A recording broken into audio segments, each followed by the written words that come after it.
Start ചെയ്യാം സാറേ.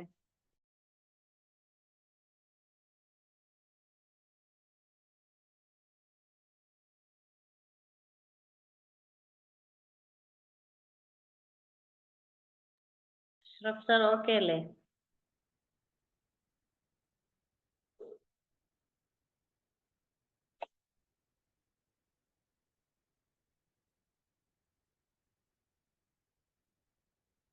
കുറച്ചുകൂടെ വെയിറ്റ് ചെയ്യാം, സാറിന് ചിലപ്പോൾ കോൾ വന്നാണ്.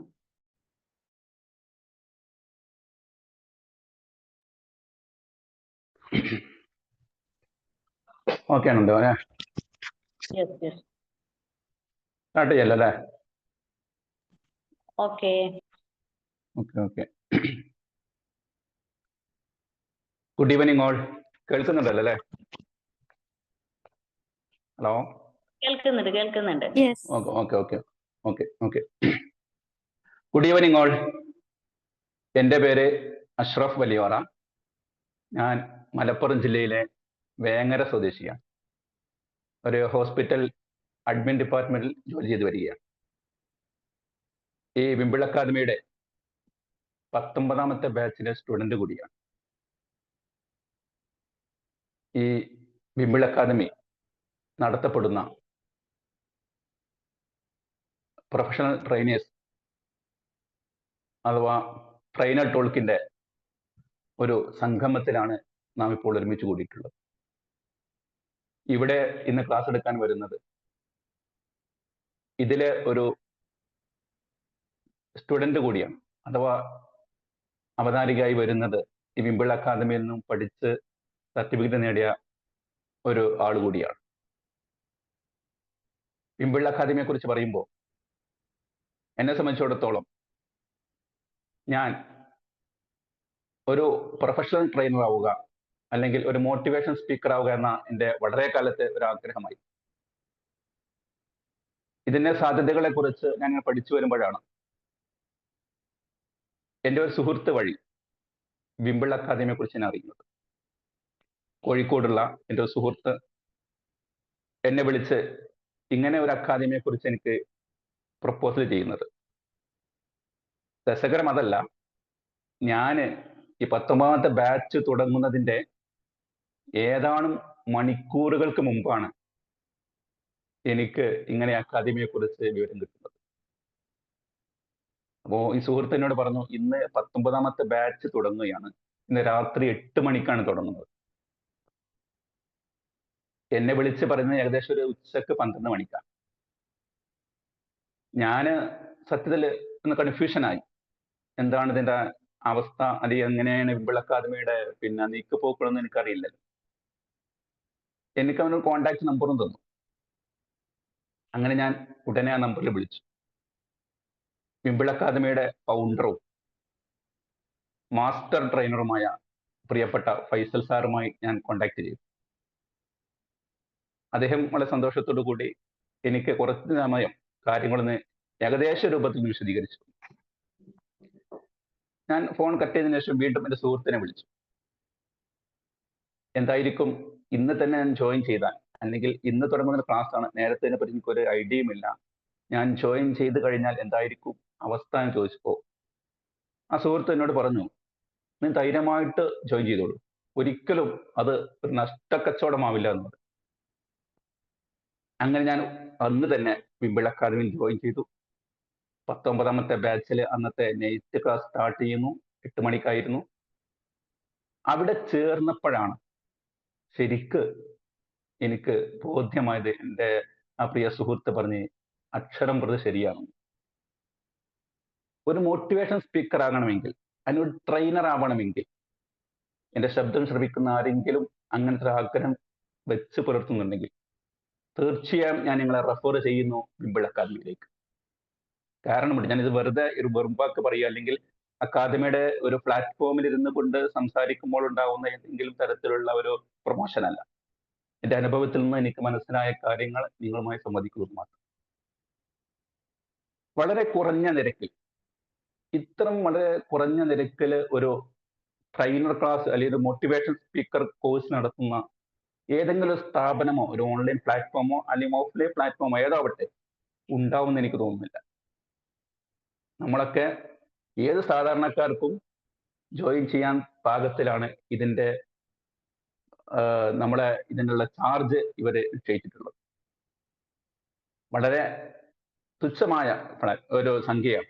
അത് മാത്രമല്ല 2 മാസമാണ് കോഴ്സിന്റെ കാലാവധി പറയുന്നുവെങ്കിലും ഈ 2 മാസം കഴിഞ്ഞാൽ പിന്നെ നമ്മൾ വിംബിൾ അക്കാദമിയുടെ എല്ലാ ബന്ധം അവസാനിച്ചു എന്നില്ല. അങ്ങനെ സമ്മതിക്കില്ല. കാരണം എന്താ, ഓരോ ട്രെയിനിങ് പ്രോഗ്രാമിലേക്കും അല്ലെങ്കിൽ ഓരോ വ്യത്യസ്തമായ ഗ്രൂപ്പുകളിലേക്ക് നമ്മൾ ആഡ് ചെയ്യുകയും അവിടെയൊക്കെ നമുക്ക് അവസരങ്ങൾ ഉണ്ടാക്കി തരികയും ചെയ്യുന്നതാണ്. നമ്മൾ പകുതി നമ്മളായാൽ മതി, ബാക്കി പകുതി എന്തായാലും ഫൈസൽ സാറും അദ്ദേഹത്തിന്റെ ടീമും നമ്മൾ ആക്കിയിരിക്കും. അതെന്റെ അനുഭവമാണ്. ആ ഒരു 2 മാസക്കാലത്തെ കോഴ്സിനോടൊപ്പം തന്നെ പ്രാക്ടിക്കലും നമുക്ക് നൽകുന്നു. ഞാൻ നേരത്തെ സൂചിപ്പിച്ച പോലെ വിവിധ ഗ്രൂപ്പുകൾ നമുക്ക് അതിനുള്ള അവസരങ്ങൾ നൽകുന്നു. നമ്മൾ ആ അവസരങ്ങൾ യൂട്ടിലൈസ് ചെയ്താൽ തീർച്ചയായും നമുക്ക് ഒരു നല്ലൊരു മോട്ടിവേറ്ററായി, ഒരു നല്ല ട്രെയിനറായി പുറത്തിറങ്ങാൻ കഴിയുമെന്ന ഉറച്ച വിശ്വാസം എനിക്കുണ്ട്. അത് ഞാൻ നിങ്ങളുമായി പങ്കുവെക്കുകയാണ്. ഞാൻ നേരത്തെ സൂചിപ്പിച്ച പോലെ ആർക്കെങ്കിലും ഈ ഒരു മേഖലയിൽ തിളങ്ങണമെന്നുണ്ടെങ്കിൽ തീർച്ചയായും നിങ്ങൾ വിംബിൾ അക്കാദമിയെ ഞാൻ റെഫർ ചെയ്യുക. ഏതായാലും ഇന്നത്തെ ഈ ക്ലാസ് നമുക്ക് ലീഡ് ചെയ്യുന്നത് പ്രിയപ്പെട്ട അനീസ മാമാണ്. അവര് ഒരു diploma in psychology, councillor psychology കൂടിയാണ്. അതേപോലെ തന്നെ നേരത്തെ മോണ്ടിസോറി ട്രെയിനറായി വർക്ക് ചെയ്തിട്ടുണ്ട്. മാത്രമല്ല ഈ 19ാം ബാച്ചിലെ ഒരു സ്റ്റുഡന്റ് കൂടിയാണ്. അവര് പഠിച്ച് സർട്ടിഫിക്കറ്റ് വാങ്ങി ഇന്ന് നിങ്ങളുടെ മുമ്പിൽ എത്തുകയാണ്. വളരെ സരളമായി തൻ്റെ സ്വതസിദ്ധമായ ശൈലിയിൽ തൻ്റെ ഓഡിയൻസിനെ കയ്യിലെടുത്തുകൊണ്ട് അവർക്ക് മനസ്സിലാകുന്ന രൂപത്തിൽ കാര്യങ്ങൾ വിശദീകരണം പ്രാവീണ്യം നേടിയ ഒരു ആൾ കൂടിയാണ് അനീസ മാം. വളരെ സന്തോഷമുണ്ട്. ഞങ്ങളൊക്കെ ഒരേ ബാച്ചിലുള്ളവരായിരുന്നു. അവരുടെ നേരത്തെയുള്ള ക്ലാസ്സുകൾ ഞാൻ കേട്ടിട്ടില്ല, അതുകൊണ്ടാണ് ഞാൻ അങ്ങനെ ഉറപ്പ് നൽകുന്നത്. തീർച്ചയായും നിങ്ങളുടെ 1 മണിക്കൂർ നിങ്ങൾക്ക് ഒരിക്കലും ലാപ്സ് ആവില്ല, നഷ്ടപ്പെടില്ല എന്ന ഉറപ്പ് ഞാൻ നിങ്ങൾക്ക് നൽകുകയാണ്. ആദ്യമായി ഈ പരിപാടി ലീഡ് ചെയ്യാൻ നമ്മോടൊപ്പം എത്തിയിട്ടുള്ള പ്രിയപ്പെട്ട അനീസ മാമിനെ ഞാൻ ആദ്യമായി ഹൃദ്യമായി ഈ പരിപാടിയിലേക്ക് സ്വാഗതം ചെയ്യുക. അതിലുപരി എല്ലാ തിരക്കുകളും മാറ്റിവെച്ചുകൊണ്ട് ഈ ഒരു അനീസ മാഡത്തിന്റെ ക്ലാസ്സിൽ ജോയിൻ ചെയ്യാനെത്തിയ self love and happy family എന്ന വളരെ മനോഹരമായ വിഷയത്തെ കേൾക്കാൻ സന്നദ്ധമായി ഈ പ്ലാറ്റ്ഫോമിലേക്ക് എത്തിയ എല്ലാ സഹപ്രവർത്തകരെയും എല്ലാ പ്രിയപ്പെട്ടവരെയും ഹൃദയത്തിന്റെ ഭാഷയിൽ വളരെ സന്തോഷപൂർവ്വം ഈ സംഗമത്തിലേക്ക് ഞാൻ സ്വാഗതം ചെയ്യുന്നു. നിങ്ങളൊക്കെ എൻ്റെ ഇൻട്രൊഡക്ഷന് വേണ്ടി അല്ല കാത്തിരിക്കുന്നത് എനിക്കറിയാം. കണ്ണും കാതും കൂർപ്പിച്ച് നമ്മുടെ പ്രിയപ്പെട്ട അനീസ മാമിന്റെ വളരെ മനോഹരമായ വിഷയത്തെക്കുറിച്ച് പഠിക്കാനും കേൾക്കാനും അത് ജീവിതത്തിൽ പകർത്താനുമാണ് നിങ്ങൾ ഈ സംഗമത്തിലേക്ക് കയറി വന്നതിന്റെ ഉറച്ച വിശ്വാസമുണ്ട്. അതുകൊണ്ട് തന്നെ വളരെ നീട്ടിപ്പരത്തി ഒരു ഇൻട്രൊഡക്ഷൻ നൽകാൻ ഞാൻ ആഗ്രഹിക്കുന്നില്ല. പ്രിയപ്പെട്ട അനീസ മാം, വളരെ സന്തോഷപൂർവ്വം നിങ്ങൾക്ക് self love and happy family എന്ന വിഷയത്തെ ആസ്പദമാക്കി സംസാരിക്കുന്നതിന് വേണ്ടി വളരെ സന്തോഷപൂർവ്വം ക്ഷണിക്കുന്നു. Thank you.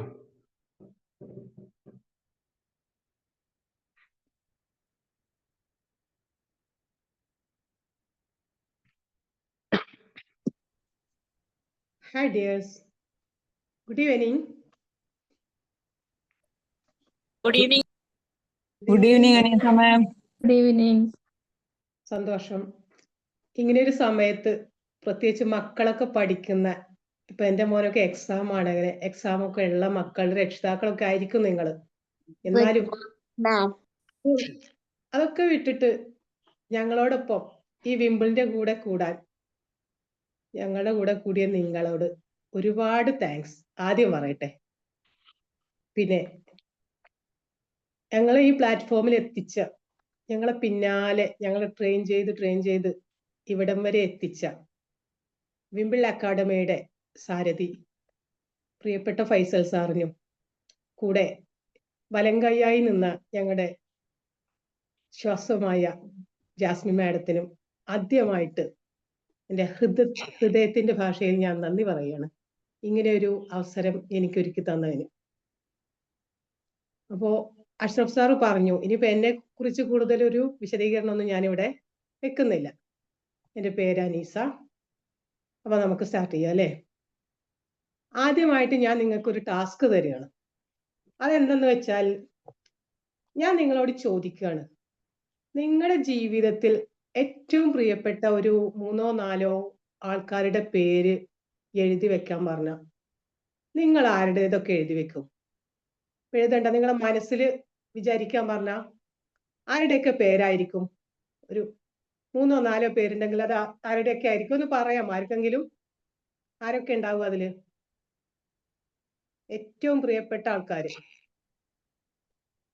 ആരെങ്കിലും ഒന്ന് മൈക്ക് ഓൺ ആക്കി പറഞ്ഞാൽ സന്തോഷം. നമ്മുടെ പേരൻസ് ആയിരിക്കാം. Okay, good. പാരന്റ്സ് ആയിരിക്കും മാം. മക്കൾ മക്കൾ മക്കൾ ഉണ്ടായിരിക്കും. Okay, very good. Parents. Parents, ചിലർ ഹസ്ബൻഡ്, അങ്ങനെ ഹസ്ബൻഡ് പലരും ഉണ്ടാവില്ലേ നമുക്ക് പ്രിയപ്പെട്ടത്? ഒരുപാട് പേരുണ്ടാവും. അതിലിങ്ങനെ സ്ഥാനം മാറി മാറി വന്നുകൊണ്ടിരിക്കും. ഒരു ക്ലാസ്സിൽ കേട്ടിട്ടുണ്ട്, ഒരു സാറ് ക്ലാസ് ഉറക്കം തൂങ്ങിയിരിക്കുന്ന സമയത്ത് കുട്ടികളോടൊക്കെ എഴുതാൻ പറഞ്ഞു ഇഷ്ടപ്പെട്ട 10 പേരുടെ പേര്, പിന്നെ അതിന് അത്രക്ക് പ്രാധാന്യമില്ലാത്ത 5 പേരുടെ പേര് വെട്ടിക്കളയാൻ പറഞ്ഞു. അതിൽ നിന്ന് വീണ്ടും ഒരു 3 പേരുടെ പേര് വെട്ടിക്കളയാൻ പറഞ്ഞു. അങ്ങനെ ഓരോന്നും വെട്ടി വെട്ടി വെട്ടി വന്ന് ലാസ്റ്റ് ആ കുട്ടി വെട്ടാൻ കഴിയാതെ ഒരാളുടെ പേരാണ് ബാക്കിയുള്ളത്. അപ്പൊ അയാളെയും ജീവിതത്തിൽ നിന്ന് വെട്ടിക്കളയണം എന്ന് പറഞ്ഞപ്പോ ആ കുട്ടി കരഞ്ഞു പോയിന്നാ. അപ്പൊ അത് ആരായിരിക്കും എന്ന് ഊഹിച്ചാൽ നമുക്കറിയാം, ഒന്നുകിൽ അവരുടെ മോനോ അല്ലെങ്കിൽ ഹസ്ബൻഡോ ഒക്കെ ആയിരിക്കും. അപ്പൊ ശരി, ഇവരാണ് നമുക്ക് ഏറ്റവും പ്രിയപ്പെട്ടത്, നമ്മളെ മക്കള്, നമ്മളെ പാരന്റ്സ്, ഹസ്ബൻഡ്. എന്നാൽ ഇവരൊക്കെ നമുക്ക് പ്രിയപ്പെട്ടതാകണമെങ്കിൽ, ഓക്കെ, വെരി ഗുഡ്, അതാണ് പോയിന്റ്. അവരോടൊക്കെ പ്രിയത്തോടെ നമുക്ക് നിൽക്കണമെങ്കിൽ എന്തായിരിക്കണം? ആദ്യം ഞാനായിരിക്കണം എനിക്ക് പ്രിയപ്പെട്ടത്, അല്ലേ? എനിക്ക് എന്നോട് ഇഷ്ടമുണ്ടെങ്കിൽ അല്ലേ എൻ്റെ മക്കളെ എനിക്ക് സ്നേഹിക്കാൻ പറ്റൂ. എന്തിന്, ഈവൺ എനിക്ക് എന്നോട് ഇഷ്ടമല്ലെങ്കിൽ പിന്നെ ആർക്കാണ് എന്നോട് ഇഷ്ടമുണ്ടാവുക? ദൈവത്തിന് പോലും എന്നെ വേണ്ടി വരുമോ? ഓ, ദൈവം വിചാരിക്കും ഇവർക്ക് എന്നെ ഇവരെ ഇഷ്ടമല്ല, പിന്നെന്തിനാ പിന്നെ എൻ്റെ ഒരു തൃപ്തി കൂടി, അല്ലേ? അപ്പോ നമ്മുടെ മക്കൾക്കാകട്ടെ, ഹസ്ബൻഡിനാകട്ടെ, ആർക്കാണെങ്കിലും നമ്മുടെ ജീവിതത്തിൽ അവരോട് നമുക്കൊരു പ്രിയം തോന്നണമെങ്കിൽ ആദ്യം നമുക്ക് നമ്മോടൊരു പ്രിയം തോന്നണം. പക്ഷെ നമ്മൾ എന്താ ചെയ്യാ? ഒക്കെ അവർക്ക്, ഒക്കെ കുട്ടികൾക്ക്, ഒക്കെ ഭർത്താവിന്, അങ്ങനെ നല്ല ഭക്ഷണം കിട്ടിയാലും മക്കൾക്ക്, നല്ല ഫുഡ് ആണെങ്കിൽ അത് മക്കൾക്ക് സെലക്ട് ചെയ്യാം. നമുക്ക് എങ്ങനെയൊക്കെ മതി. ഒരു പരസ്യം കാണാം അല്ലെ, കല്യാണത്തിന് മുന്നേ സ്ത്രീകൾ ലേഡീസിന്റെ ചെരുപ്പ്, കല്യാണ ശേഷം മക്കളായിട്ട്, പിന്നെ 2 മക്കളായിട്ട് എന്നൊക്കെ പറഞ്ഞ ഹൈ ഹീല് കുറഞ്ഞു കുറഞ്ഞു വന്നിട്ട് പിന്നെ മക്കളൊക്കെ ആയാ കാണാം ഒരു എന്താ പറയാ, തേഞ്ഞ് ഒരു സൈസ് ഹവായി ചെരുപ്പ് പോലത്തെ ഒരു ചെരുപ്പ്. അത് ശരിക്കും നമ്മൾ കളിയാക്കുകയാണ്. കളിയാക്കുക എന്ന് പറഞ്ഞാൽ ശരിക്കും അത് തന്നെയാണ് നമ്മൾ ചെയ്യുന്നത്. നമുക്ക് മക്കളായി, വീട്ടുകാരായി, മറ്റുള്ളവരായ പിന്നെ എന്താണ്, നമ്മൾ നമ്മളെ മറക്കുകയാണ്, നമ്മുടെ ആരോഗ്യം മറക്കുകയാണ്, നമ്മുടെ മെന്റൽ സ്ഥിതി മറക്കുകയാണ്, ഒക്കെ മറന്നു പോവുകയാണ്. പക്ഷെ നമ്മൾ എന്ത് ചെയ്യണം? അതിന് നമ്മളൊരു ചലഞ്ചിങ് ഏറ്റെടുക്കണം. അവരോടൊപ്പം നമുക്ക് ജീവിക്കാൻ പറ്റണമെന്നുണ്ടെങ്കിൽ നമ്മൾ നമ്മളെ സ്നേഹിച്ച് നമ്മളെ കാര്യങ്ങൾ കുറച്ചൊക്കെ നോക്കി നടത്തണം. അപ്പൊ നിങ്ങൾ പറയും അതൊരു സ്വാർത്ഥതയാവൂലേന്ന്. ഒരിക്കലും അത് സ്വാർത്ഥതയല്ല. കാരണം എന്താണ്, ഈ മാധവിക്കുട്ടിയുടെ ഒരു കഥയില്ലേ, നെയ്പായസം. അമ്മ മക്കൾക്ക് വേണ്ടി ഭക്ഷണമൊക്കെ ഉണ്ടാക്കി വെച്ച്, വീടൊക്കെ ഒരുക്കി വെച്ച്, അവസാനം ഇവര് അലക്കാനുള്ള തുണികളൊക്കെ എടുത്തു പോകുമ്പോ ആ ഒരു തുണിയിൽ ചവിട്ടിയിട്ട് ഇവര് തടഞ്ഞു വീഴുകയാണ്. അങ്ങനെ അവിടെ കടന്ന് മരിക്കുകയാണ്. പക്ഷെ ആ മരിക്കുന്നതിന്റെ മുമ്പ് ഈ ഭക്ഷണമൊക്കെ ഉണ്ടാക്കി വെക്കുമ്പോഴും മക്കളൊന്നും അമ്മയോട് പറയൂല, ഈ ഭക്ഷണത്തിന്റെ രുചി പറയൂല, അമ്മ എടുക്കുന്ന ജോലികളെ കുറിച്ച് പറയൂല, അലക്കി തരുന്ന വസ്ത്രത്തിന്റെ ആ വൃത്തിയെ കുറിച്ച് ഒന്നും പറയൂല. ഇവരൊക്കെ അമ്മയെ കളിയാക്കും. അമ്മ എങ്ങനെയാണല്ലേ, ഉമ്മ ഇങ്ങനെയാണ്. അതെ, അവർക്ക് കളിയാക്കാനുള്ള ഒരു സാധനമായിരുന്നു അന്ന് വീട്ടിലെ അമ്മ. എന്നാൽ അവര് മരിച്ചു കിടന്നപ്പോ പിന്നെ വീണ്ടും അച്ഛനും മക്കളൊക്കെ വന്ന് ഇവര് മരിച്ചു കിടക്കുന്നതാ കാണുന്നത്. അങ്ങനെ എന്തായാലും സംസ്കാരമൊക്കെ കഴിഞ്ഞ് എല്ലാവരും പിരിഞ്ഞു പോയി. മക്കൾക്കൊക്കെ വിശക്കാൻ തുടങ്ങി. അമ്മ ഉണ്ടെങ്കിലും ഇല്ലെങ്കിലും വിശപ്പ് എന്ന് പറയുന്ന സാധനം ഉണ്ടാവുമല്ലോ. വിശക്കാൻ തുടങ്ങി. അച്ഛൻ അടുക്കളയിൽ വന്ന് നോക്കുമ്പോ എന്താ കാണുന്നത്? മേശപ്പുറത്ത് എല്ലാം ഒരുക്കി വെച്ചിട്ടുണ്ട് അമ്മ, അന്ന് രാത്രിക്കേക്കുള്ള ഭക്ഷണം. അവര് വൈകുന്നേരമൊക്കെ ആവും മരിച്ചിട്ടുണ്ടാവുക.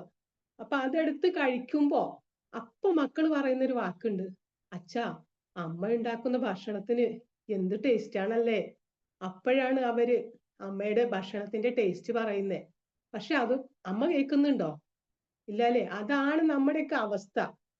ഇപ്പൊ നവ്യ നായർ ഒരു ഇന്റർവ്യൂവിൽ പറയുന്നത് ഞാൻ കേട്ടിട്ടുണ്ട്, നമ്മളങ്ങനെ ജീവിച്ചു പോകും ആർക്കോ വേണ്ടി. പിന്നെ ഒരു കാലത്ത് നമ്മൾ വീണു പോയാലും നമ്മൾ പറയും, ആലോചിക്കും, ഓ ഞാനിപ്പോ എന്താ ജീവിച്ചോ, ആർക്കോ വേണ്ടി എന്തോ ഒരു ജീവിതമൊക്കെ ജീവിച്ചു, എനിക്ക് വേണ്ടിയിട്ട് ഞാൻ ജീവിച്ചില്ല. ഞാൻ എൻ്റെ മക്കളെ നോക്കി, പാരൻസിനെ നോക്കി, അങ്ങനെ ഹസ്ബൻഡിനെ എല്ലാരെയും നോക്കി, പക്ഷെ എനിക്കൊരു ജീവിതം ഇതുവരെ കിട്ടിയില്ല എന്ന് നമ്മള് മക്കളോട്, നിങ്ങളെല്ലാം ആയപ്പോൾ എന്നെ ആർക്കും വേണ്ടാതായില്ലേ എന്ന് നമ്മൾ മക്കളോടെങ്ങാനും പരാതി പറഞ്ഞാൽ അവരെ കുറ്റം പറഞ്ഞിട്ട് കാര്യമില്ല. അവര് നമ്മളോട് തിരിച്ചു ചോദിക്കുന്ന ഒരു കാര്യമുണ്ട്, അമ്മ ഞങ്ങളെങ്ങാനും പറഞ്ഞോ നിങ്ങൾക്ക് വേണ്ടി നിങ്ങൾ ജീവിക്കണ്ടെന്ന്, ഞങ്ങൾക്ക് വേണ്ടിയിട്ട് നിങ്ങളുടെ ഇഷ്ടങ്ങളൊന്നും മാറ്റി വെക്കണ്ടെന്നൊക്കെ ഞങ്ങളെങ്ങാനും നിങ്ങളോട് പറഞ്ഞോ? അതൊക്കെ നിങ്ങളെ സ്വന്തം ഇഷ്ടത്താല് ചെയ്തതല്ലേ എന്ന് തിരിച്ച് നമ്മോട് ചോദിക്കുന്ന ഒരു ചോദ്യമുണ്ട്. അപ്പോ ആരോട് പരാതി പറയാൻ പറഞ്ഞിട്ട് കാര്യമുണ്ടോ? അപ്പൊ ഇല്ലല്ലേ? നമ്മുടെയൊക്കെ ആയുസിന്റെ ഒരു പരമാവധി തലത്തിൽ നമ്മൾ എത്തിക്കഴിഞ്ഞു. അതിനിടക്ക് നമുക്കൊന്ന് ജീവിക്കണ്ടേ? നമ്മളൊന്ന് ആലോചിക്കണ്ടേ? മരണം അപ്പുറത്ത് മഞ്ചലുമായിട്ട് വരുന്ന ഒരാള് പാടിയില്ലേ, അയാള് മഞ്ചലും കൊണ്ട് വന്നിട്ട് നമ്മുടെ വാതിൽക്ക് വന്ന് നോക്കി നിൽക്കുമ്പോ സമയമായിട്ടില്ല എന്ന് പറഞ്ഞിട്ട് കാര്യമുണ്ടോ? അപ്പൊ ഞാൻ ജീവിച്ചില്ല, എനിക്ക് കുറച്ചുകൂടി ദിവസം തരൂ, ആയുസ് നീട്ടി തരൂ, ഞാൻ എനിക്ക് വേണ്ടിയിട്ടൊന്ന് ജീവിച്ചോട്ടെ എന്ന് പറഞ്ഞാൽ അയാളെ മഞ്ചലുമായിട്ട് മടങ്ങി പോകൂല അല്ലേ? നമ്മൾ കിടന്നു കൊടുത്തേ പറ്റൂ. അപ്പൊ എന്തു വേണം? അപ്പൊ അതിനു മുമ്പ് നമ്മൾ നമുക്കായിട്ട് നമ്മുടെ വീട്ടിലെ ഉത്തരവാദിത്തങ്ങൾ ഒന്നും മാറ്റിവെക്കാതെ മക്കളെ കാര്യങ്ങൾ നോക്കി, ഭർത്താവിന്റെ കാര്യങ്ങൾ നോക്കി, പാരൻസിന്റെ കാര്യങ്ങൾ നോക്കി, അതൊക്കെ നോക്കുന്നതിൻ്റെ ഇടയിൽ നമ്മുടെ കാര്യം നോക്കാൻ ഒരു 10-15 മിനിറ്റ് എങ്കിലും ഒരു ദിവസം മാറ്റിവെച്ചാൽ നമ്മുടെ ജീവിതം ഹാപ്പി ആയിരിക്കും, നമ്മുടെ ഫാമിലി ഹാപ്പി ആയിരിക്കും. ഫാമിലിയിൽ പ്രശ്നമാണ്, ഒരു സന്തോഷമില്ല, സമാധാനമില്ല എന്നൊക്കെ പറയുന്നതിന്റെ അടിസ്ഥാന കാരണം നമുക്ക് സ്വന്തം നമ്മുടെ മനസ്സിനെ നമ്മുടെ ശരീരത്തിനെയും ഇഷ്ടമില്ല എന്നതിന്റെ കാരണം. അപ്പൊ നിസാരം ഇന്ന് രാവിലത്തെ പത്രം തുറന്നപ്പോ എന്താ കണ്ടേ? ഗോവിന്ദചാമി ജയിലിൽ ചാടി, 2 മണിക്കൂറിന് ശേഷം അയാളെ പിടിച്ചു. ഞാൻ ഈ ഗോവിന്ദചാമിയുടെ കഥയൊന്ന് സെർച്ച് ചെയ്ത് നോക്കി. അപ്പൊ അയാളെ കഥ നോക്കിയ വല്ലാത്ത കഷ്ടാണ് കേട്ടോ. അച്ഛനൊരു ആർമി സൈനികനായിരുന്നു, ആർമി ആയിരുന്നു. അയാള് റിട്ടയർഡ് ആയപ്പോ പിന്നെ അയാളുടെ എൻ്റെ അഭിപ്രായത്തിൽ അയാളെ സെൽഫ് കോൺഫിഡൻസ് പോയതിനാലാണ് ഈ ഗോവിന്ദചാമി എന്ന ആള് ഈ അവസ്ഥയിൽ ഇന്ന് ആവാൻ കാരണം എന്ന് ഞാൻ തീർത്തു പറയുന്നു. എന്തെന്ന് വെച്ചാൽ ഈ ഗോവിന്ദചാമിയുടെ അച്ഛൻ, ഗോവിന്ദസ്വാമി എന്തോ ഒരു സ്വാമിയൊക്കെയാണ് അവളുടെ പേര്, എന്തോ ആവട്ടെ, എന്താ ചെയ്തേ, കാശും ഇതൊന്നും ഇല്ലാതെയായപ്പോ വല്ലാത്തൊരവസ്ഥയിലായി, മോഷ്ടിക്കാൻ തുടങ്ങി. മോഷ്ടിച്ച് അതുകൊണ്ട് മദ്യപിച്ച് അങ്ങനെ ഒരു ആളായി തുടങ്ങി. ശരിക്കും ഈ മദ്യപാനത്തിനും മോഷണത്തിനും ഒക്കെ പോകുന്നത് തന്നെ എന്തുകൊണ്ടാണ്? നമുക്ക് നമ്മളോടൊരു ഇഷ്ടമില്ലാത്തത് കൊണ്ട്. ജീവിക്കണം, സന്തോഷമായിട്ട് മക്കളെ കൂടെ അന്തസ്സായിട്ട് ജീവിക്കണം എന്നൊരു തോന്നല് നമുക്ക് വരണമെങ്കിൽ നമ്മളോടൊരു ഇഷ്ടം, നമ്മളോടൊരു പ്രിയം ഉണ്ടായിരിക്കണം. അതില്ലാത്തോടത്തും കാലം ഇങ്ങനെ പോകും. അപ്പൊ അങ്ങനെ ഇയാള് മോഷ്ടിക്കാനും മദ്യപിക്കാനും ഒക്കെ പോയി പല പ്രശ്നങ്ങളിലൊക്കെ ഇടപെട്ടപ്പോൾ ആ സങ്കടം സഹിക്കാനാവാതെ അമ്മ ഒരു മനോരോഗിയായി. ഈ അമ്മ മനോരോഗിയായിട്ട് അലഞ്ഞു തിരിഞ്ഞ് നടന്നു, റോഡിലും സിറ്റി അങ്ങാടികളിലൂടെ ഒക്കെ അലഞ്ഞു തിരിഞ്ഞ് ലാസ്റ്റ് ഒരു വണ്ടിയോ എന്തോ തട്ടി അപകടത്തിൽ മരണപ്പെടുകയാണ്. അവർക്ക് 2 കുട്ടികളാണ്, ഈ ഗോവിന്ദചാമി അവരുടെ ഒരു ജ്യേഷ്ഠനും. അപ്പോ ഇവര് പിന്നെ ആരും നോക്കാനില്ലാതെ ഇങ്ങനെയുള്ള പാരൻസിന്റെ മക്കളല്ലേ, ഇങ്ങനെ ആർക്കും ഇഷ്ടമില്ലാത്ത ഒരു അച്ഛന്റെ മോനല്ലേ, ഇങ്ങനെ ഒരു ഭ്രാന്തിയുടെ മോനല്ലേ, ആർക്ക് വേണം പിന്നെ അവരെ മക്കളെ? അപ്പോ ആരും അവരെ തിരിഞ്ഞു നോക്കാനുണ്ടായിരുന്നില്ല. അച്ഛന്റെ പാത തന്നെ മക്കളും പിന്തുടർന്നു.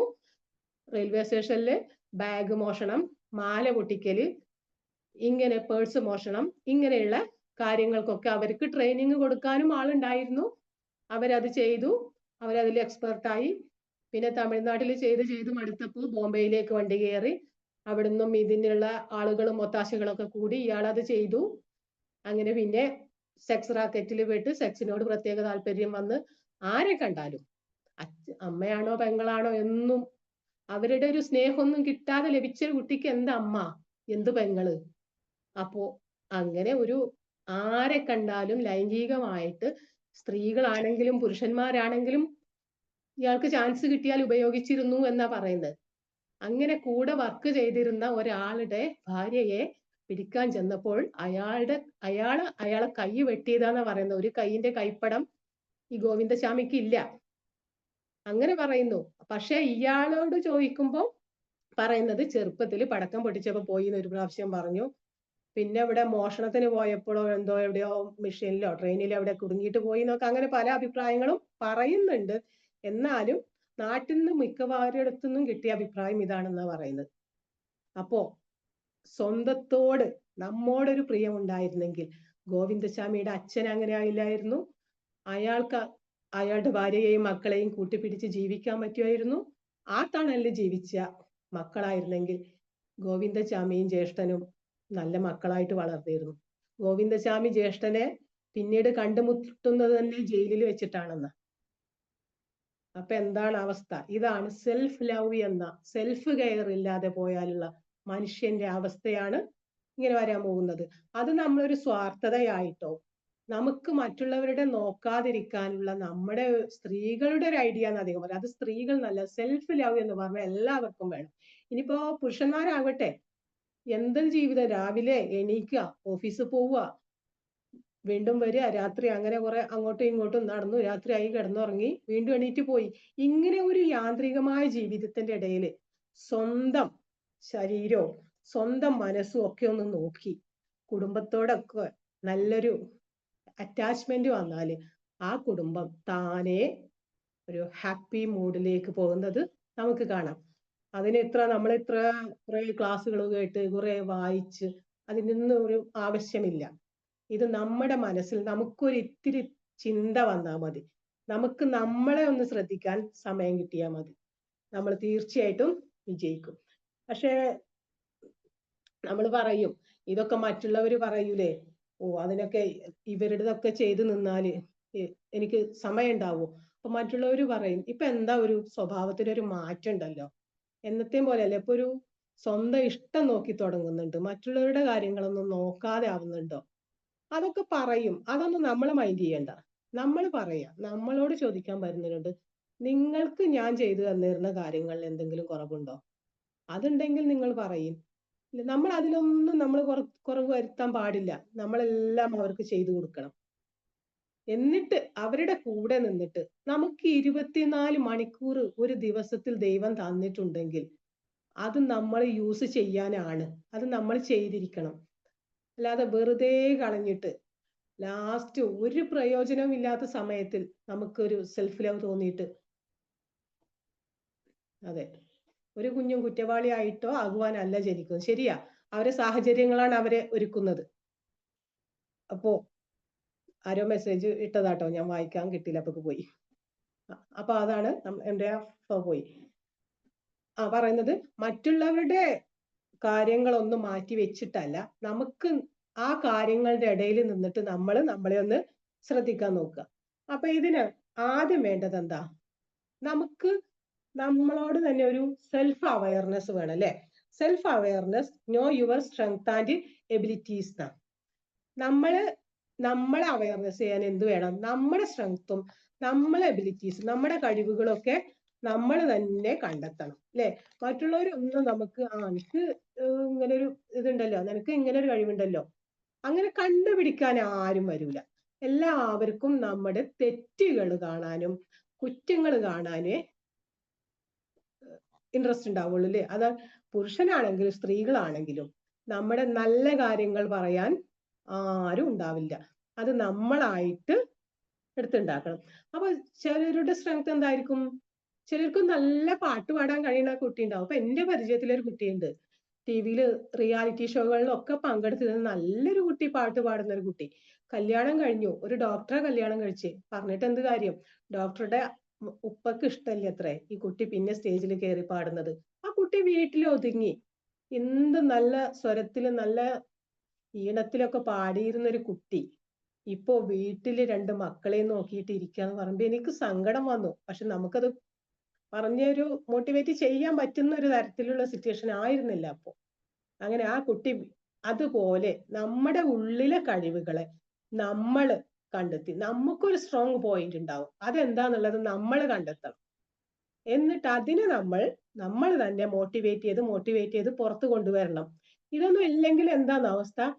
ചില ആൾക്കാരുണ്ടല്ലോ വീട്ടില്, ഓ എന്നെ ആരും പരിഗണിക്കുന്നില്ല, എനിക്ക് ഇവിടെ ഒരു സ്ഥാനമില്ല, നിങ്ങളുടെ കാര്യം നോക്കാൻ മാത്രമായിട്ടൊരു ജന്മമാണ് ഞാൻ, ഇങ്ങനെ ഒരു പരാതി പറഞ്ഞുകൊണ്ട് ഒരു ജീവിതമായിരിക്കും. ഇതൊന്നും ഇല്ലെങ്കിൽ മറ്റുള്ളവരുടെ കാര്യം മാത്രം. ചിലര് പറയും എനിക്ക് അതാണ് സന്തോഷം, എന്റെ കുട്ടികൾ നോക്കുന്നതാണ് സന്തോഷം. എന്നാലും അവരുടെ ഉള്ളിന്റെ ഉള്ളിൽ ഒരു ചെറിയ ഒരു തീക്കനലെങ്കിലും പുകഞ്ഞിരിക്കുന്നുണ്ടാവും. എന്റെ സ്വപ്നങ്ങളൊന്നും നടന്നില്ലല്ലോ, ഞാൻ എന്തെല്ലാം പ്രതീക്ഷ വെച്ചിട്ടാണ് വന്നത്, ഈ വീട്ടിലോട്ട് കയറിയത്, സ്കൂളിലൊക്കെ പഠിക്കുമ്പോ എനിക്ക് എന്തൊക്കെ സ്വപ്നങ്ങൾ ഉണ്ടായിരുന്നു, അതൊന്നും നടന്നില്ലല്ലോ, എന്റെ ഫ്രണ്ട്സൊക്കെ ഇതാ അങ്ങനെ ജീവിക്കുന്നു, ഇങ്ങനെ ജീവിക്കുന്നു, സന്തോഷത്തിൽ ജീവിക്കുന്നു എന്ന ഒരു ചെറിയൊരു നിരാശ ഉള്ളിലില്ലാത്ത ആരും ഉണ്ടാവില്ല. പക്ഷെ ഇതിന് കാരണം എന്താണ്? ഈ സെൽഫ് ലവ് അവരുടെ ഉള്ളിൽ ഇല്ലാതെ പോയി. ആരും നമുക്ക് വന്നിട്ട് നമ്മുടെ കഴിവുകളെ ഉണർത്താനൊന്നും ആരും വരില്ല.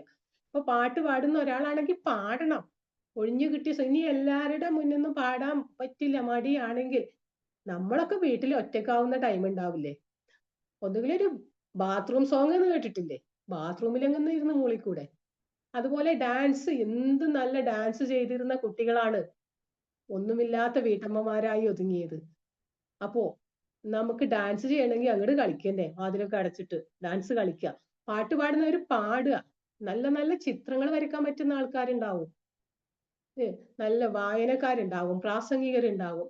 എല്ലാം അവിടെ ഒതുക്കി വെച്ച് മൂടി മണ്ണ് വന്നും സ്വപ്നങ്ങളും ചിന്തകളും നശിച്ച് ചിന്തകൾ വളർന്ന് നമ്മൾ എന്തായി, ഒന്നിനും പറ്റാത്തൊരവസ്ഥയിലേക്ക് മാറി. ഇപ്പോ നമ്മുടെ കഴിവിനെ വളർത്തണം എന്ന് പറഞ്ഞപ്പോൾ ഞാൻ എൻ്റെ കാര്യം തന്നെ പറയുകയാണെങ്കിൽ, ഇപ്പൊ ഒരു 5 വർഷമായിട്ടാണ് ഞാൻ ഏകദേശം ഈ ഫീൽഡിലേക്ക് ഇറങ്ങിയത്. ഞാനും 10ാം ക്ലാസ് ഫസ്റ്റ് ക്ലാസ്സോടെ പാസ്സായി. അന്നത്തെ കാലത്ത് അന്നൊരു 30% അങ്ങനെയൊക്കെ വിജയം ഉണ്ടായിരുന്നുള്ളൂ. എങ്കിലും അന്ന് പാസ്സായിട്ട് പിന്നെ ഒരു 1.5 വർഷം കോളേജിൽ പോയി വിവാഹം എന്നതിലേക്ക് കഴിഞ്ഞു. അന്ന് എൻ്റെ കല്യാണത്തിന്റെ ഒരാഴ്ച മുന്നേ ആയിരുന്നു കോളേജിലെ ആർട്സ് ഡേ. അന്ന് എൻ്റെ മനസ്സിൽ ഒരു പ്രാസംഗിക എന്നൊരു ഒരു താല്പര്യം ഉണ്ടായിരുന്നു. അങ്ങനെ പ്രസംഗ മത്സരത്തിൽ പങ്കെടുത്ത് അതില് ഫസ്റ്റ് വാങ്ങി.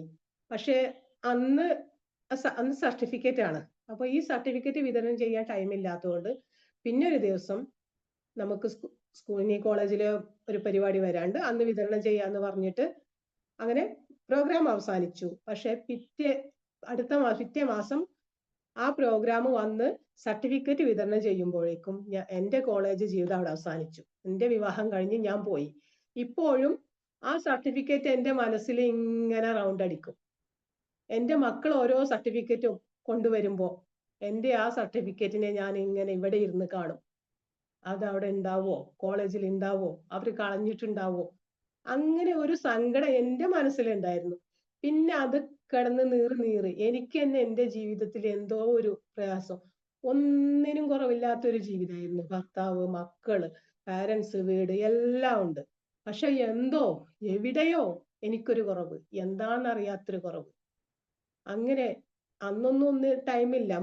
ചെറിയ മക്കളൊക്കെ അവരൊക്കെ, മോന് പിന്നെ 5 വയസ്സായി, സ്കൂളില് ചെറിയ മോന് 5 വയസ്സായി, അവന് സ്കൂളിലൊക്കെ പോകാൻ തുടങ്ങി. അങ്ങനെ മുതിർന്ന് ഇപ്പോ 10-11 വയസ്സായി, അവൻ ഒറ്റയ്ക്ക് പഠിക്കാനും ആയപ്പോ വീണ്ടും എനിക്ക് സമയം കിട്ടി തുടങ്ങി. അത്യാവശ്യം വായന എഴുത്തൊക്കെ ഉള്ള ഒരു കൂട്ടത്തിലായിരുന്നു. അങ്ങനെ എൻ്റെ എഴുത്തുകളും വായനകളും ഒക്കെ അങ്ങനെ മക്കൾ പഠിക്കാതിരിക്കുമ്പോൾ ഞാനും അവരുടെ പഴയ നോട്ട്ബുക്കിലോ ഒക്കെ എന്തെങ്കിലുമൊക്കെ ഇങ്ങനെ എഴുതി കുറിച്ചു വെക്കും. അപ്പൊ ഇത് എൻ്റെ രണ്ടാമത്തെ മോൻ കണ്ടു. അവന് എൻ്റെ എഴുത്തുകളൊക്കെ ഇങ്ങനെ കണ്ടപ്പോ അവന് സങ്കടം തോന്നി. ഉമ്മ പഠിച്ചിരുന്നെങ്കിൽ ഒരു ടീച്ചർ ആയിരുന്നു അല്ലേ, അങ്ങനെയൊക്കെ ഇങ്ങനെ അവൻ പറയപ്പെടും. സാറില്ല പോട്ടെ, ഇനി നിങ്ങൾ പഠിച്ചാൽ മതി എന്നൊക്കെ പറഞ്ഞിട്ട് ഞാൻ എൻ്റെ ആ ആഗ്രഹം അങ്ങനെ മനസ്സിൽ വെച്ചു. പക്ഷെ അതൊക്കെ കഴിഞ്ഞിട്ട് പിന്നെ ഇപ്പോഴും എന്നോട് പുറത്തിറങ്ങുമ്പോൾ ആൾക്കാർ ചോദിക്കും, നിങ്ങൾ ടീച്ചറാ, നിങ്ങൾ എവിടെ വർക്ക് ചെയ്യണേ ചോദിക്കും. എനിക്കാണെങ്കിൽ അത് കേൾക്കുമ്പോക്ക് എന്തോ സങ്കടം. പിന്നെ അവസാനം അത് ചോദിക്കുന്നവരോട് ഒരു ദേഷ്യം വരുന്ന പോലെയായി എൻ്റെ മൈൻഡ്. പക്ഷെ കാണുന്നവര് ഒരു ടെക്സ്റ്റൈൽസ് പോയാൽ, ഒരു എന്തിനെങ്കിലും വല്ല ഓഫീസിലോ എവിടെയെങ്കിലും കയറി ചെന്നാൽ, ഒരു ഹോസ്പിറ്റൽ എന്ന് പറഞ്ഞപ്പോ എനിക്ക് ചുമയായിരുന്നു ഇത്രയും ദിവസം. ഇന്ന് നിങ്ങളുടെ അടുത്ത് വരാൻ പറ്റുമോ തന്നെ ഒരു സംശയത്തിലായിരുന്നു. മെഡിസിൻ ഒക്കെ കഴിച്ചിട്ടാ ഇപ്പൊ വരുന്നത്. അപ്പൊ ഞാൻ ഡോക്ടറെ അടുത്ത് കാണിച്ചു. ഡോക്ടർ ചെന്ന് അവിടെ ഇരുന്നപ്പോ തന്നെ ഡോക്ടർ എന്നോട് പറഞ്ഞു, നിങ്ങൾ ടീച്ചറാണോ? അപ്പൊ ചോക്കുപൊടി തട്ടിയ ഇത് അധികം വരും കേട്ടോ, ടീച്ചറാണോ എന്ന് എന്നോട് ചോദിച്ചു. ഞാൻ ഡോക്ടറോട് ചോദിച്ചു, എന്റെ ഡോക്ടറെ, ഞാൻ ഈ ചോദ്യം കേട്ട് എന്റെ മനസ്സിൽ അതൊരു തീപ്പൊരിയായി. ഞാനൊരു ടീച്ചറായി. അവസാനം ഞാനൊരു ടീച്ചർ മോണ്ടിസോറി ട്രെയിനിങ് കഴിഞ്ഞ് പിന്നെ ഒരു മോണ്ടിസോറി ട്രെയിനർ ആയിട്ട് തന്നെ എനിക്ക് വർക്ക് ചെയ്യാൻ പറ്റി. അങ്ങനെ ഞാൻ ഡോക്ടറോട് എന്താണ് നിങ്ങൾ ഇങ്ങനെ ചോദിക്കാനുള്ള കാരണം എന്ന് പറഞ്ഞാൽ, അപ്പൊ വലിയ തിരക്കില്ലാത്തത് കൊണ്ട് ഒരു 10 മിനിറ്റ് ഞങ്ങൾ അങ്ങനെ സംസാരിച്ചിട്ടാണ് പിരിഞ്ഞത്. എവിടെ ചെന്നാലും ചോദിക്കും. അപ്പൊ ആദ്യം ഒരു പ്രാസംഗിക അല്ലെങ്കിൽ ഒരു ടീച്ചർ, ഇതായിരുന്നു എൻ്റെ ഒരു ആഗ്രഹം. എൻ്റെ കുട്ടിക്കാലത്തെ ഒരു 7ാം ക്ലാസ്സിലെ ഒരു ടീച്ചർ എനിക്ക് ഭയങ്കര ഇഷ്ടമായിരുന്നു. ആ ടീച്ചർ പോലെ സാരി ഉടുത്തിട്ട് ആ ടീച്ചർ പഠിപ്പിക്കുന്ന പോലെ പഠിപ്പിക്കണം, അങ്ങനെയൊക്കെ ഒരു ആഗ്രഹം മനസ്സിലുണ്ടായിരുന്നു. അപ്പൊ ആ ആഗ്രഹം വെച്ചിട്ട് പിന്നെയും ആൾക്കാർ നിങ്ങൾ ആണോ, നിങ്ങൾ എവിടെ വർക്ക് ചെയ്യുന്നത്, അതെല്ലാം കൂടി കേട്ടപ്പോ ആ ആഗ്രഹത്തിൽ പിന്നെ ഞാൻ അങ്ങോട്ട് ഒരു കയറി, കൂടെ എൻ്റെ മോന്റെ സപ്പോർട്ടും. അങ്ങനെ ഞാൻ എഴുതുമ്പോൾ പിന്നെയാണ് ഈ സോഷ്യൽ മീഡിയ ഒക്കെ വന്ന് എഴുതി തുടങ്ങി. ഫേസ്ബുക്ക് ഒക്കെ അവനെടുത്ത് അക്കൗണ്ട് ഒക്കെ തുറന്ന് അതിലൊക്കെ എഴുതി തുടങ്ങി. എന്തായാലും കഥ നീട്ടുന്നില്ല, ഞാൻ എൻ്റെ സ്വപ്നത്തിലേക്ക് ഞാൻ എത്തിച്ചേർന്നു. ഇപ്പൊ ഈ ഗോതയിലേക്ക് ഞാൻ ഇറങ്ങി. അവസാനം ഈ വിമ്പിളിലെത്തിയപ്പോ എൻ്റെ അന്നത്തെ പ്രാസംഗിക, എൻ്റെ അവിടെ എനിക്ക് നഷ്ടപ്പെട്ട സർട്ടിഫിക്കറ്റ് ഞാൻ ഇവിടെ നിന്ന് നേടിയെടുക്കും. അതിനു വേണ്ടിയിട്ടാണ് ഇന്ന് എനിക്ക് ഉണ്ടായ തടസ്സങ്ങൾ എൻ്റെ മാമിനോട് ചോദിച്ചാൽ അറിയാം. ഇന്നലെ ഉച്ചക്ക് പോയതായിരുന്നു കറണ്ട് ഇവിടെ, മഴയും മരങ്ങളൊക്കെ പൊട്ടി വീണ് കാറ്റും ഒക്കെ ആയിട്ട്. ഞാൻ എല്ലാവരുടെ ഇൻവെർട്ടറും എല്ലാം തീർന്നു, അലോകത്തൊക്കെ തീർന്നു. വിളിച്ചന്വേഷിച്ച് കുറെ അപ്പുറത്തെ ഒരു വീട്ടില് ഇൻവെർട്ടറിൽ ചാർജ് ഉണ്ടെന്ന് പറഞ്ഞാൽ എൻ്റെ ഫോണും തൽക്കാലം ഒരു എമർജൻസി ഒക്കെ അവിടെ കൊണ്ടുപോയി കുത്തിവെച്ച് ചാർജാക്കി. എന്തായാലും എനിക്ക് ജീവൻ ഉണ്ടെങ്കിൽ ഇന്ന് ഞാനിവിടെ ക്ലാസ് എടുക്കും. അത് എൻ്റെ ഒരു സെൽഫ് കെയർ ആണ്. അത് എനിക്ക് വേണ്ടിയിട്ടാണ്, മറ്റുള്ളവർക്ക് ആർക്കും വേണ്ടിയിട്ടല്ല. ഞാൻ അതിന് വിചാരിച്ചിട്ടുണ്ടെങ്കിൽ ഞാൻ അത് ചെയ്യും എന്നൊരു തീരുമാനം ഞാൻ വെച്ചു. അങ്ങനെ ജാസ്മിൻ സത്യം, ഞാൻ മാമൊക്കെ വിളിച്ചപ്പോ ഞാൻ എന്തോ ഒരു സങ്കടത്തിൽ ഇരിക്കുകയായിരുന്നു. എനിക്ക് പറ്റൂലേ, ഞാൻ അപ്പൊ മാം പറഞ്ഞു ഇരുട്ടത്തി ഇരുന്നിട്ടെങ്കിലും വേണമെങ്കിൽ എടുത്തോ എന്ന് പറഞ്ഞ് മാം കട്ട സപ്പോർട്ട് തന്ന് എൻ്റെ കൂടെ നിന്നു. അതെ, എൻ്റെ നഷ്ടപ്പെട്ട ആ സർട്ടിഫിക്കറ്റ് ഞാൻ നേടിയെടുക്കും, എനിക്കത് വേണം എന്ന ചിന്ത എനിക്കുണ്ട്. അങ്ങനെ ഞാനിപ്പോ ഇതാ നിങ്ങളുടെ മുന്നിൽ നിൽക്കുന്നു. പക്ഷെ പറഞ്ഞപ്പോൾ ഞാൻ പ്രാർത്ഥിച്ചു, നിസ്കാരം കഴിഞ്ഞിട്ടൊക്കെ നല്ലോണം പ്രാർത്ഥിച്ചു, ഇന്ന് കരണ്ട് വരണം, ഇന്ന് കരണ്ട് വന്നില്ലെങ്കിൽ ഇനി എനിക്ക് കരണ്ട് വേണ്ടെന്നൊക്കെ ഞാൻ പടച്ചോനോട് പറഞ്ഞത്. 6:15 കരണ്ട് വന്നു. ഇപ്പൊ ഇതാ വൈഫൈ ഓണായി, വെളിച്ചായി. നിങ്ങളോട് എങ്ങനെ നിങ്ങളെ മുന്നിൽ വന്നിരുന്ന് സംസാരിക്കാനുള്ള ഒരു സന്ദർഭം എനിക്ക് തന്നു ദൈവം. താങ്ക് ഗോഡ് അല്ലെ. അപ്പൊ ഇനി ഇതാണ് ഞാൻ പറഞ്ഞ, നമ്മുടെ സെൽഫില് നമുക്ക് നമ്മോട് താല്പര്യമുണ്ടെങ്കിൽ എന്ത് എവറസ്റ്റ് വേണമെങ്കിലും നമുക്ക് കീഴടക്കാം. അതിന് തയ്യാറാവാൻ ഒരു മൈൻഡ് വേണം, സമയം നമ്മൾ കണ്ടെത്തണം. അതുപോലെ പ്രകൃതി നമ്മൾ കേട്ടിട്ടുണ്ട് അല്ലെ, നിങ്ങളുടെ സ്ട്രെങ്ത്തിനെ നിങ്ങൾ സ്ട്രോങ് ആക്കുക. കാരണം എന്താ, ലോകത്തിന് നിങ്ങളുടെ കഴിവുകേടുകളെ കുറിച്ച് നോക്കിയിരിക്കാനൊന്നും സമയമില്ല എന്നാ. ലോകർക്ക് നമ്മൾക്ക് എന്ത് കഴിവുണ്ടോ, നമ്മൾക്ക് എന്ത് കഴിവില്ലായ്മ ഉണ്ടോ എന്ന് നോക്കിയിരിക്കാനൊന്നും നാട്ടുകാർക്കും ഈ പ്രപഞ്ചത്തിനും സമയമില്ല എന്നാ. പിന്നെന്തിന് നമ്മളെ ടൈം വെറുതെ കളയണം. അപ്പൊ കിട്ടുന്ന ഒരു മിനിറ്റ് ആണെങ്കിലും ഒരു സെക്കൻഡ് ആണെങ്കിലും അത് എല്ലാവരെയും കൂട്ടി പിടിച്ചിട്ട് നമുക്ക് വേണ്ടിയിട്ട് ജീവിക്കാം. അല്ലാതെ നമ്മുടെ സ്വന്തം ഇഷ്ടത്തിന് വേണ്ടിയിട്ട് മറ്റുള്ളവരെ തട്ടിപ്പറഞ്ഞ് മക്കളെ അത് ചെയ്ത് ഇത് ചെയ്ത് ഇറങ്ങിപ്പോവലല്ല ജീവിതം. അവർക്ക് എന്ത് പ്രയാസം ഉണ്ടെങ്കിലും എന്ത് ടെൻഷൻ ഉണ്ടെങ്കിലും നമ്മൾ അവരെ കൂട്ടി പിടിച്ചിട്ട് ജീവിച്ചാൽ നമ്മുടെ ജീവിതം ഹാപ്പി ആവുന്നുള്ള കാര്യത്തിൽ ഞാൻ ഗ്യാരണ്ടിയാണ്. കാരണം ഒരുപാട് പ്രശ്നത്തിലൂടെ ഞാനും നീന്തി കയറിയതാണ്. കൂട്ടിപ്പിടിച്ചു ഞാൻ എൻ്റെ ഭർത്താവിനെയും മക്കളെയും. അപ്പൊ ഇപ്പൊ ഈ എല്ലാ പ്രശ്നങ്ങളും തരണം ചെയ്തു. അപ്പൊ അതാണ് ഞാൻ പറയണത്, ആത്മാർത്ഥമായി നമ്മൾ ആഗ്രഹിച്ചിട്ടുണ്ടെങ്കിൽ അത് നടക്കും അല്ലെ. ഈ 40 വയസ്സ് കഴിഞ്ഞതിന് ശേഷമാണ് എൻ്റെ സ്വപ്നങ്ങളൊക്കെ വരാൻ തുടങ്ങിയത്. അന്നൊക്കെ ഞാൻ ഉള്ളിൽ കരയായിരുന്നു ഇവിടെ ജീവിക്കുന്നുണ്ടെങ്കിലും. ആൾക്കാരോട് പറഞ്ഞാൽ ഉറപ്പാ നിനക്ക് എന്തിന്റെ കുറവാണ്, തിന്നിട്ട് എല്ല് കുത്തുക എന്നൊക്കെയല്ലേ പറയാ. അതാവും എന്നോട് പറഞ്ഞ പറയാം ഒന്നിനും കുറവില്ല, എല്ലാം ഹാപ്പി ജീവിതം. പക്ഷെ എൻ്റെ ഉള്ളിലെ സങ്കടം ഞാൻ ആരോട് പറയും? ഞാൻ ആരോടും പറഞ്ഞില്ല, ഞാനായിട്ട് പറഞ്ഞ് ഞാനായിട്ട് നേടിയെടുത്തു അല്ലേ. അപ്പൊ ഇതാണ് ഞാൻ പറഞ്ഞ നമ്മുടെ കഴിവുകളെ നമ്മൾ നേടിയെടുക്കുക എന്നുള്ള ഒരു ഉദാഹരണം. അടുത്ത എന്താണ് പറയണമെങ്കിൽ, look in the mirror, smile and say something good you അല്ലെ. നിന്നെ കുറിച്ച്, നമ്മളെ കുറിച്ച് എവിടെ നോക്കിയിട്ട്? കണ്ണാടിയിൽ നോക്കിയിട്ട് നമ്മളെ കുറിച്ച് നല്ലത് പറയാ. ദിവസം ഒന്ന് രാവിലെ ഒക്കെ എണീറ്റിട്ട് ഒന്ന് കണ്ണാടിയിൽ നോക്കൂ. നമുക്ക് എന്ത് സൗന്ദര്യമുള്ള മുഖമുണ്ട് അല്ലെ. നമ്മുടെ കണ്ണുകള്, നമ്മുടെ ചുണ്ട്, നമ്മുടെ മൂക്ക്, ഇതൊക്കെ നമ്മൾ കാണാറുണ്ടോ ശരിക്കും? അപ്പോ കണ്ണാടിയുടെ മുന്നിൽ നിന്നിട്ട് നമ്മളെ സൗന്ദര്യം ഒന്ന് ആസ്വദിക്കുക. നമ്മൾ എന്തിനാ കണ്ണാടിയിൽ നിൽക്കണേ? എന്റെ മുടി നരച്ചോ, എന്റെ മുഖത്ത് ചുളിവ് വീണോ, എന്റെ ചുണ്ടൊക്കെ കറുത്തുപോയോ, ഇതിനാണ് പ്രായം കൂടിയോ അല്ലെ? അതിനല്ല കണ്ണാടി നോക്കണ്ടേ. അതൊക്കെ അവിടെ കിടക്കട്ടെ. അതില്ലാതെയാക്കാൻ, നമ്മുടെ മുഖത്തിന്റെ ചുളിവില്ലാതെയാക്കാൻ ഞാനൊരു മാർഗം പറഞ്ഞുതരാം. ഈ കണ്ണാടിയിൽ നോക്കിയിട്ട് പറയാ ഹായ്. അപ്പൊ ഞാൻ കണ്ണാടിയിൽ നോക്കിയിട്ട് ഐ ലവ് യു അനീസ ഒന്ന് പറഞ്ഞു നോക്കൂ. ഞാൻ എന്നെ സ്നേഹിക്കുന്നുണ്ട് അല്ലെ. പലരോടും പറഞ്ഞിട്ടുണ്ടാവും നമ്മൾ ഐ ലവ് യു, പലരും ഇങ്ങോട്ടും പറഞ്ഞിട്ടുണ്ടാവും. പക്ഷെ അതിനേക്കാളൊക്കെ ഒരു സ്നേഹം കിട്ടുന്ന ഐ ലവ് യു ഉണ്ട്. ഐ ലവ് മീ, എന്നെയാണ് ഞാൻ സ്നേഹിക്കുന്നത് എന്ന് പറഞ്ഞിട്ട് നിങ്ങൾ ആ സൗന്ദര്യത്തെ ഒന്ന് ആസ്വദിച്ച് നോക്കണം.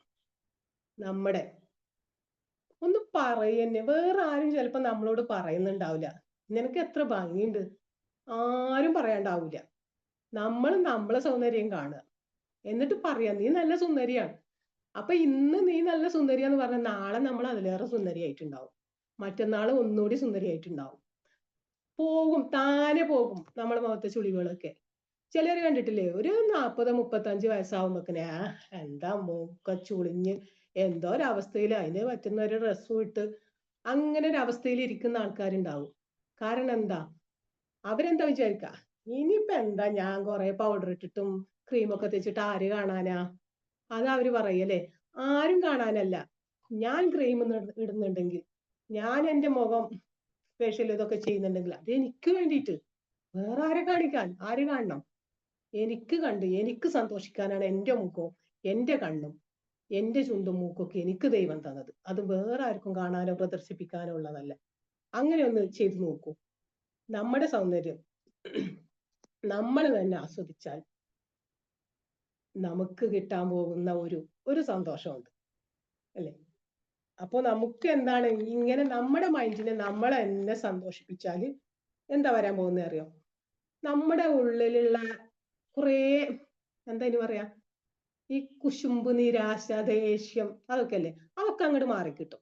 നമുക്ക് ആരോടും ദേഷ്യം ഉണ്ടാവില്ല. അപ്പോ നമ്മുടെ ഇങ്ങോട്ട് ഉപദ്രവിക്കാനോ ഇതിനൊക്കെ വരികയാണെങ്കിലും അവര് പോട്ടെ, അത് ഒരു ചെവിയിൽ കൂട്ടി മറ്റേ ചെവി കൂടെ വലിച്ച് കളയാം, അത് പോയി അല്ലെ. നമുക്ക് എല്ലാരോടും ദേഷ്യമായിരിക്കും, അല്ലെങ്കിൽ ഇത് സെൽഫ് ലവ് ഇല്ലെങ്കിൽ ദേഷ്യമായിരിക്കും കേട്ടോ. അപ്പൊ ശരിക്കും എൻ്റെ ജീവിതം വെച്ചിട്ടാണ് ഞാൻ ഈ പറയുന്നത്. അപ്പൊ എനിക്ക് 3 മക്കളാണ്. ഈ മൂന്നാമത്തെ മോനായ ശേഷമാണ് ഞാൻ ഈ കോഴ്സുകളൊക്കെ എടുത്ത് ഇവിടെ എത്തിയത്. ഈ 2 മക്കൾ, മൂത്ത 2 മക്കൾ എൻ്റെ കയ്യിൽ നിന്ന് ഇഷ്ടം പോലെ അടി വാങ്ങിച്ചിട്ടുണ്ട്. ചെറുതിന് ഒരു അടി പോലും ചിലപ്പോൾ കിട്ടിയിട്ടുണ്ടാവില്ല. ഞാനൊന്ന് വഴക്ക് പറഞ്ഞാൽ അവന് വരുന്ന സങ്കടം, കാരണം അവന്റെ ഉമ്മാന്റെ കയ്യിൽ നിന്ന് അവനൊരു വഴക്കോ അടിയോ ഇതുവരെ കിട്ടിയിട്ടില്ല. എന്താ മറ്റുള്ളവർക്കാര് മൂത്ത മക്കളെക്കാളും നല്ല അനുസരണയും പഠിക്കുകയും ഒതുക്കും എല്ലാം ഉള്ള കുട്ടി ഏറ്റവും ചെറിയ കുട്ടിയാണ്. അപ്പൊ നമ്മളെ വളർത്തലും നമ്മുടെ ഇതൊക്കെ എന്തെന്നാ വരുന്നത്, നമ്മുടെ സെൽഫ് ലവ് എന്നാണ് നമ്മുടെ മക്കളെ വളർത്താൻ പോലും നമുക്ക് പറ്റുന്നത്. അപ്പൊ നമ്മളെ മക്കൾ നല്ല നിലയിൽ വളർന്നാലല്ലേ നമ്മളെ കുടുംബത്തിൽ ഹാപ്പി ഉണ്ടാവുള്ളൂ. നമ്മൾ കുറെ ഹാപ്പി ആയി നടന്ന് നമ്മളെ മക്കൾ പോയാൽ കാര്യമുണ്ടോ? അപ്പൊ നമ്മൾക്ക് നല്ലത് പറഞ്ഞു കൊടുക്കണമെങ്കിൽ നമ്മൾ ചെയ്യിപ്പിക്കണം. ആദ്യം എന്ത് വേണം? നമുക്കൊരു സെൽഫ് ലവ് വേണം. മറ്റേ എൻ്റെ രണ്ടാമത്തെ മോനെയൊക്കെ ആലോചിക്കുമ്പോൾ എനിക്ക് സങ്കടം തോന്നും. രാവിലെ 7:15 അവന്റെ വണ്ടി വരും. അപ്പൊ എന്ത്, ഇവർക്കുള്ള ഫുഡൊക്കെ ഒരുക്കണം, ഇവനെ വിളിക്കാൻ എണീക്കൂല. അപ്പൊ ദേഷ്യം വരും, ഒരടി കൊടുക്കും, വലിച്ചിടും, ബെഡിൽ നിന്ന് വലിച്ചിടും, ബാത്റൂമിൽ കൊണ്ടുപോയി തലയിൽ കൂടി വെള്ളം ഒഴിക്കും. ഇങ്ങനെയൊക്കെ ഒരവസ്ഥയിലായിരുന്നു. പക്ഷെ ഞാൻ പഠിച്ചു. അതൊക്കെ എന്നോടുള്ള ദേഷ്യം കൊണ്ടാണ് ഞാൻ ചെയ്യുന്നത്. എനിക്കിതിനൊന്നും പറ്റാതെ ഇത് മാത്രമാണല്ലോ ദൈവമേ എന്റെ ജോലി. അതിന് പറ്റാത്തോണ്ടാണ് എനിക്ക് ദേഷ്യം വരുന്നത്. അത് നിയന്ത്രിക്കുന്നു. നിന്റെ സ്വപ്നങ്ങളിലേക്കും കുറച്ചിറങ്ങ്. എന്നിട്ട് കുട്ടികളെ നോക്കുക എന്നുള്ളത് ഞാൻ എന്നോട് പറഞ്ഞപ്പോ എന്റെ താഴെയുള്ള മോനെ ഞാൻ അതുപോലെ നോക്കി. ഞാൻ എന്റെ സ്വപ്നങ്ങളും എന്റെ വായന, എന്റെ എഴുത്ത്, ഇതുകളൊക്കെ നടന്നു അവരുടെ കൂടെ. അതും ഞാൻ ടൈം കണ്ടെത്തി. അപ്പോ ഇപ്പൊ എന്റെ മോനെ ഞാൻ കുറച്ച് സമയം രാവിലെ ചെന്നിട്ട് അവരെ പുറക്കൊന്ന് ചൊറിഞ്ഞു കൊടുത്തൊരു സന്തോഷത്തിൽ മോനെ എണീക്കടാ 6:30 ആയിട്ടോ, ഇതാ 15 മിനിറ്റ് കഴിഞ്ഞാൽ നീ എണീക്കേണ്ട ടൈമാണ് എന്ന് പറഞ്ഞിട്ട് ഒന്നും ഉണർത്തി പോരും. അപ്പോ ഒന്ന് സെറ്റ് ആവും. പിന്നെ 6:45 വീണ്ടും ചെന്ന് ഫാനൊക്കെ ഓഫ് ചെയ്ത് പുതപ്പൊക്കെ തട്ടിയിട്ട് മുഖത്തൊന്ന് അങ്ങോട്ടും ഇങ്ങോട്ടും തട്ടി ഉരുട്ടിട്ടാൽ അവൻ എണീറ്റു. പിന്നെ അവൻ തന്നെ പോയി ബ്രഷ് എടുക്കും, കുളിക്കും. ഇതായി. ഇപ്പൊ ഞാനിങ്ങനെ ആലോചിക്കുക, ഈ 5 വർഷം മുന്നേ എന്തായിരുന്നു എന്റെ വീട്ടില് ഈ സമയത്തൊക്കെ ബഹളവും. റോട്ടിൽ കൂടെ വേണമെങ്കിൽ ആൾക്കാർക്ക് പോകാൻ പറ്റിയിട്ടുണ്ടാവില്ല. അത്രക്ക് ബഹളായിരുന്നു ഇവരൊന്ന് സ്കൂളിൽ പോകുന്നതിന് വരെ. അവര് സ്കൂളിൽ പോയി അവരെ വണ്ടി കയറ്റി വിടാതെ എനിക്കൊരു ഗ്ലാസ് വെള്ളം പോലും കുടിക്കാൻ പറ്റുന്നുണ്ടായിരുന്നില്ല. പക്ഷെ ഇപ്പൊ എനിക്ക് അതിനൊക്കെ ടൈം തന്നിട്ടുണ്ട്. അവൻ എണീറ്റും വരും, ഞങ്ങൾ ഒന്നിച്ച് ചായ കുടിക്കും, അവൻ ഡ്രസ് ചെയ്യും. പിന്നെ അവൻ വണ്ടി കയറി പോകുന്നത് ഞാൻ നോക്കി നിന്ന് ഞങ്ങൾ മുസ്ലിം ആയതുകൊണ്ട് ഒരു സലാം പറച്ചിലുണ്ട്. ആ സലാം പറഞ്ഞ് എന്നും ഞാൻ അവനോട് ചോദിക്കണം, നിന്റെ ലഞ്ച് ബോക്സ് എടുത്തോ? എടുക്കുന്നതൊക്കെ ഞാൻ കണ്ടിട്ടുണ്ടാവും. എന്നാലും അത് എടുത്തോന്ന് അവന് ചോദിച്ചാൽ അവനൊരു തൃപ്തിയാണ്. ലഞ്ച് ബോക്സ് എടുത്തോന്നും ചോദിച്ചിട്ട് അവൻ വണ്ടി കയറി പോകുന്നത് ഞാൻ നോക്കി ഒരു ടാറ്റയും കൊടുത്താൽ ഞാനും ഹാപ്പി, അവനും ഹാപ്പി.